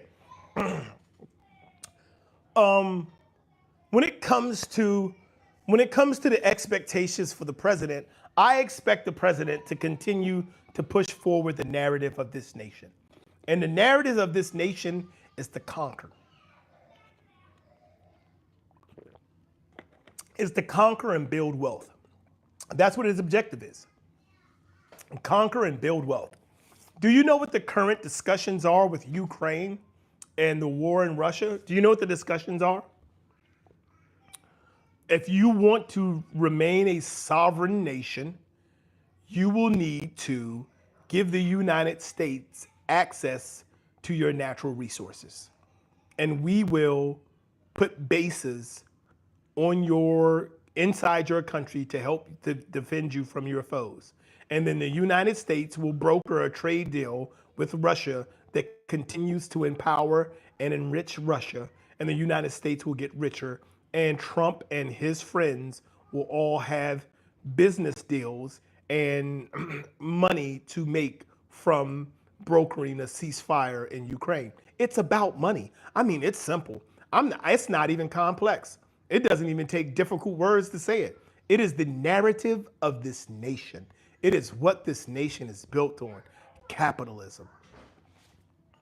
Dude, I wish it was something else. I wish there was a bigger picture. I wish there was a big bad boogeyman. And do they do deceitful stuff to get it done? Yeah, they got to be underhanded. They're all trying to get rich. They're all trying to get the same part of the money, right? Kevin said, I was talking about what you were talking about, but needed time to type. Okay, understand. Oh yeah, Kevin, that's right. You have to talk to type. MPG, dude, I expect the president to be nice and talk to me and follow the law. Yeah, you're gonna definitely be disappointed. Like, listen, don't start digging into presidents you like. Don't start taking close looks at presidents that you like, because you're gonna find out there's no place for truth in politics. Even when Donald Trump told the truth, he was telling the truth about when he was lying. Do we remember that? Do you remember Donald Trump says that I know that the tax code is fixed? He says, I know it's rigged. And then I think it was Dave Chappelle tells this joke where where Trump's on stage and he's up there with Clinton Obama, and he was like, I know the system is rigged, and they're like, no, it's not rigged. And he was like, of course it is. And they were like, well, if it's rigged, how do you know? And he was like, I know because I use it, right? Now, here's the thing. They all use it. But at least he came out and told the truth about the lie that everybody else is telling. Now, does that make him honest? No. Dude, if you're looking for somebody to stand up there and be honest with you, you're in the wrong place. That's not what we're going to get from a president. You will get what you want if you try. MBG said, I think that we should let all countries be alone by themselves and we shouldn't interfere. That's exactly what got this country founded. They were alone by themselves. And then when everybody else was like, don't interfere, don't mess with anybody else's country, it only takes one person to say, cool, I'm going to mess with somebody. And then once I get them and they become a part of me, I'm going to mess with the next. I'm going to find the next smallest person to mess with. That's how that goes. You can't leave country to themselves. Someone has to be in charge. Right? Someone has to be in charge. It has to. What are you talking about? That you don't want the president to follow the law? No, it's not rigged, bro. They just have loopholes and the kinds of stuff that can give you money back for doing good. Dude, listen to me, MPG. Man, I'm so on your side. I am. All right? Let them be alone by themselves and give us, you're tired, you're lonely, you're hungry. Dude, I'm telling you, MPG, hear me out for a moment. You're hot. You're hot on the keys right now. And I'm feeling where you're coming from. Look, this is how the tax system is rigged, right? It's not loopholes, it's rigged. If you own something and there is a capital gains tax on you making profit off of this something, and then you make this profit, right? And then there is and this Trump did it for himself. He just did it at the end of his last presidency, and they never removed it. I'm going to explain to you what I'm talking about. Trump added to the tax code during his first presidency that any equipment over, I want to say 2 tons, somewhere in that area, any equipment over 2 tons purchased by a company could be written off in that same year 100%, and in the following year could be transferred to the private use of the owners of the company. What does that mean? Okay, I'll explain it to you. If you are a company coming to the end of the year, right? Grant Cardone, I believe, talked about it. When Trump enacted that law, Grant called up, and he posted this on YouTube. He called up his guy. He says, I need to buy a plane. And he hadn't planned on buying the plane until a later year, but his company had profit that they needed to do something with. And so Grant Cardone calls the guy. He says, I need to buy a plane. It's like a couple of weeks before the end of the year. The guy says, I can get it for you, but it's going to take about 6 weeks. Grant cuts him a check and sends it to him. He says, I need the plane. The guy sends him to a hangar and says, there's your plane. Grant Cardone writes off that whole amount. I think it was like $30 million, something stupid like that. $30 million, he writes it off. He doesn't have to pay taxes for it. So he writes it off with his company, so his company is no longer showing this $30 million profit. He's going to pay this jet off over I don't know how many years. So the check that he wrote for the $30 million didn't actually go to the plane. It just went to the acquisition of the rights to the plane. He's still going to write that off over time. It's not coming out of the company budget right now. That is not a loophole. That is rigged. When you own companies, people use the same loopholes to buy SUVs, Cadillacs, luxury cars, boats, any equipment that you bought in the name of your company, and you wrote it off 100% in the year in which you purchased it. We aren't talking about loopholes. We're talking about rigged.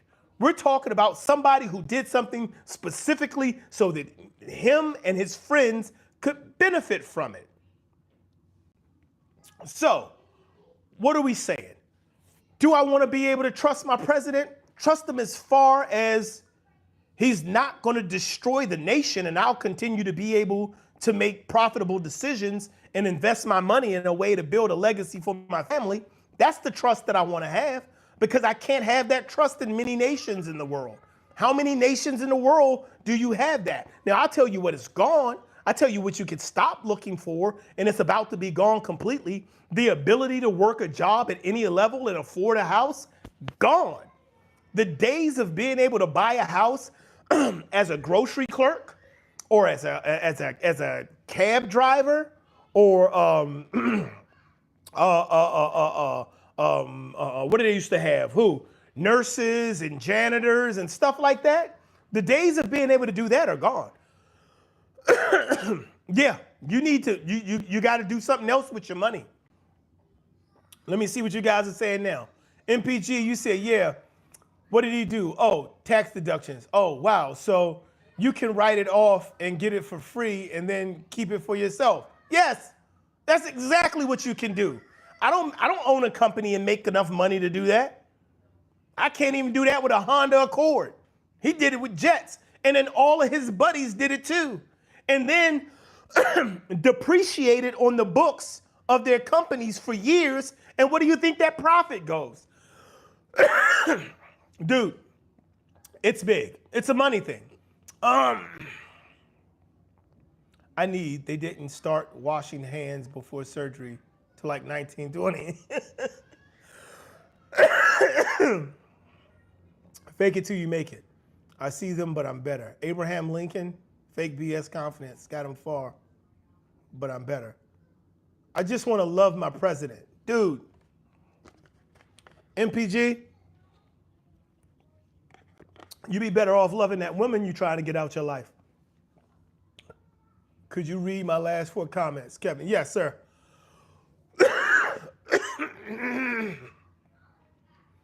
I read they didn't start washing hands before surgery till like 1920. Fake it until you make it. Right. I think those are the ones I just read. I see them, but I'm better. Abraham Lincoln, fake BS confidence, got him far, but I'm better. I just want to love my president. Yes, sir. Just read them for you.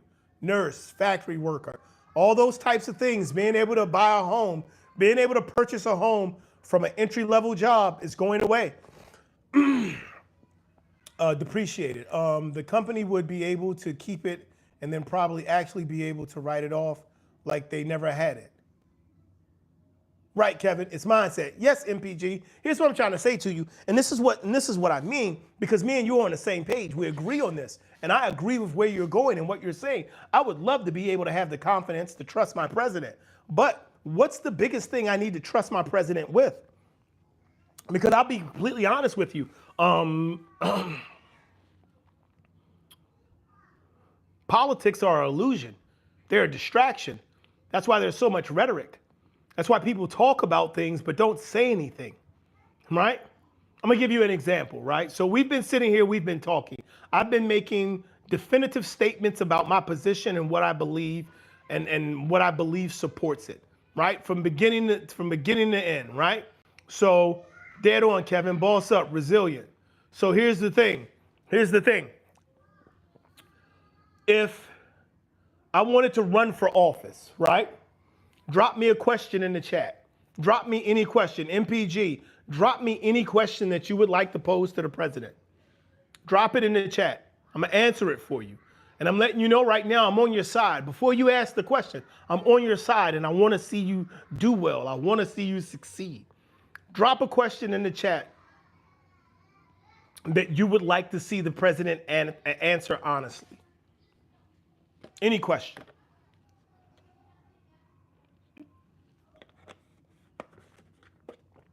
I'm gonna give it a moment. I would love to see what it is. I would love to answer this question for you.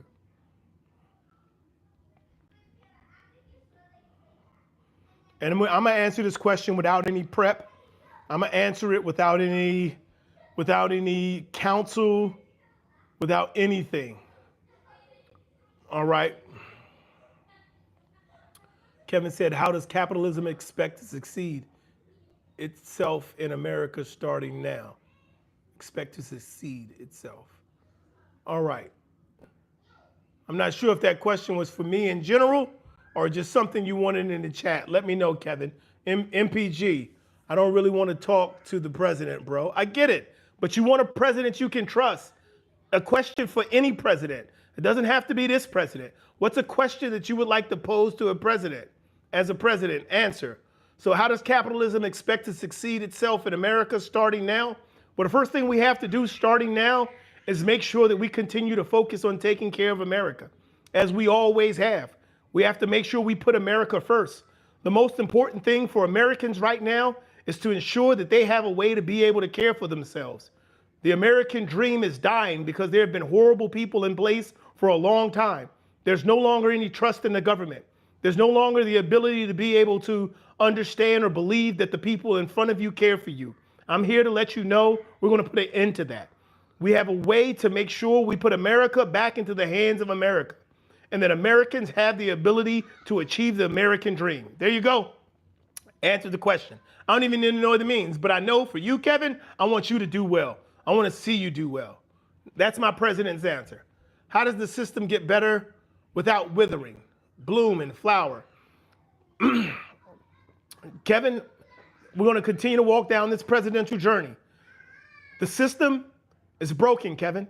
We can't continue to build a system that's broken. We don't want to see it continue to grow back and bloom. We need to plant new seeds. We need to plant seeds for today. The system, the way it's worked in the past, and the people who it supported and the people it provided for are not you. We've seen too many people live off handouts for too long. We see too many people not willing to put forth the effort to do their part to push forward the American dream. We need to rebuild this system with the people who believe in America, who believe in great, who believe in themselves, and who believe in the right to live free. That's what we need to grow. We need to plant all new flowers, and we need to water them with the spirit and the intensity and veracity of the human and American pride. We need to move forward, prepared to launch our nation into a new stratosphere. It's rhetoric, all of it. All right, let's go. Give me another one. To know if it's a game, huh? How will you make people live forever? Do you need bionics? Right now, we're concerned with people's ability to be able to pay their medical bills, MPG. Before we can talk about people living forever, I have to talk to you about people simply being able to recover from an illness and still have a job. There are so many people who can't even afford to be sick. How can they afford to live forever? In order for America continue to move forward, we have to take care of our people. We have to push them forward. We have to believe in them so that they can believe in us. And in doing so, believe in themselves and continue to take steps. As we move in the directions, we will continue to uncover the technologies. We want to be at the forefront. If there's anyone who's going to live forever, it's going to be America, MPG. And we are going to do that. And I will guarantee you that we will continue to put in every effort and all the fight necessary to get there. MPG, life, liberty, and the pursuit of happiness. That's exactly what we're looking for. We either make smart decisions in a logical way or expressive or get lucky. Just print more money and give people $4,000 a month. Sure, that's a way. Money's not real anyway. Money's conceptual. We get right back to the beginning of there is no truth here. Money is just the concept. The paper means nothing. Paper means absolutely nothing. It's simply a concept and a belief of the stability of the person who issued the paper. If I wrote down on a piece of paper, I owe you $5,000, and you can see behind me $10 million, you're going to take that paper. You're going to like, great, he owes me $5,000. And then I can go to the next person and say, hey, I need $5,000 to invest in my business. I got $10 million behind me. That's your $5,000. I got it in my hand. That paper is nothing unless there's trust associated with it. Send $1,000 check into my dad's account. Really? That's what I'm talking about. Trump's behind the therapy right now, but stay strong and cool. That's what the faith is, but still show initiative. I see you, Kevin. I see what you're saying. Here's what I'm saying to you guys, and this is the point. This is the only point that I'm trying to make. And this is the thing that I believe is most.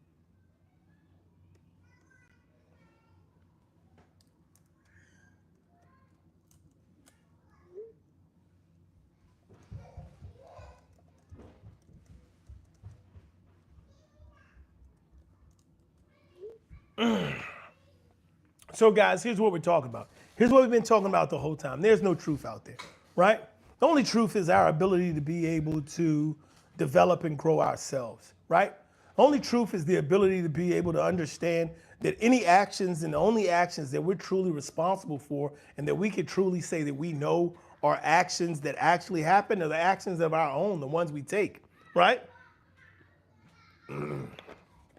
Why does that matter? Because if we don't take those actions, we're going to sit here and we're going to worry about things that are going to prevent us from being what we want to be, right? So being able to send $1,000 into someone's account, being able to understand and appreciate our president, want our president to share the truth, depending, all of those things, all of these positions that we have, all of this stuff we're waiting to happen, for what? Make something happen. Listen, and I'm not even talking about you got to start a business. What I'm saying is work on yourself. Understand that there are companies out there right now who are paying people to make decisions and do things. Thank you very much for the subscription. Take care. It was great talking to you, man. I look forward to our next talk. It's not about being out there and just waiting to start a business or come up with this miracle idea or create the next phone or create the next electric car or whatever your thoughts may be. That's not what it's about. It's about building on yourself.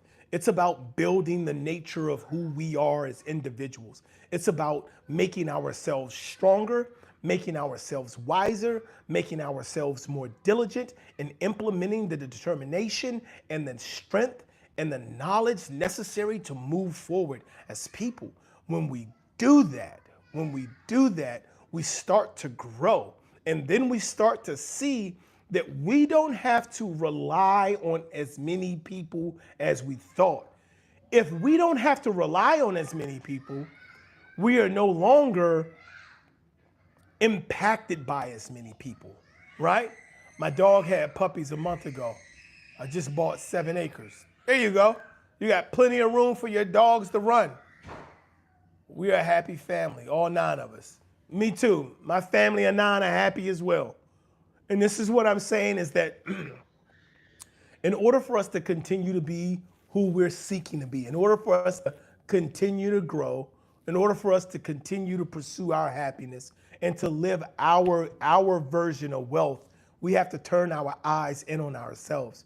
We have to take a look at ourselves, believe in ourselves, know ourselves, trust ourselves, develop ourselves. Because ultimately, there is going to be another president. It's still going to be you. There's going to be another tax code.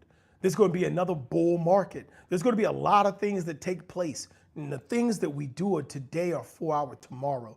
The actions you take today, the relationships you nurture today, the words you share today, all of those things you do today are for your tomorrow.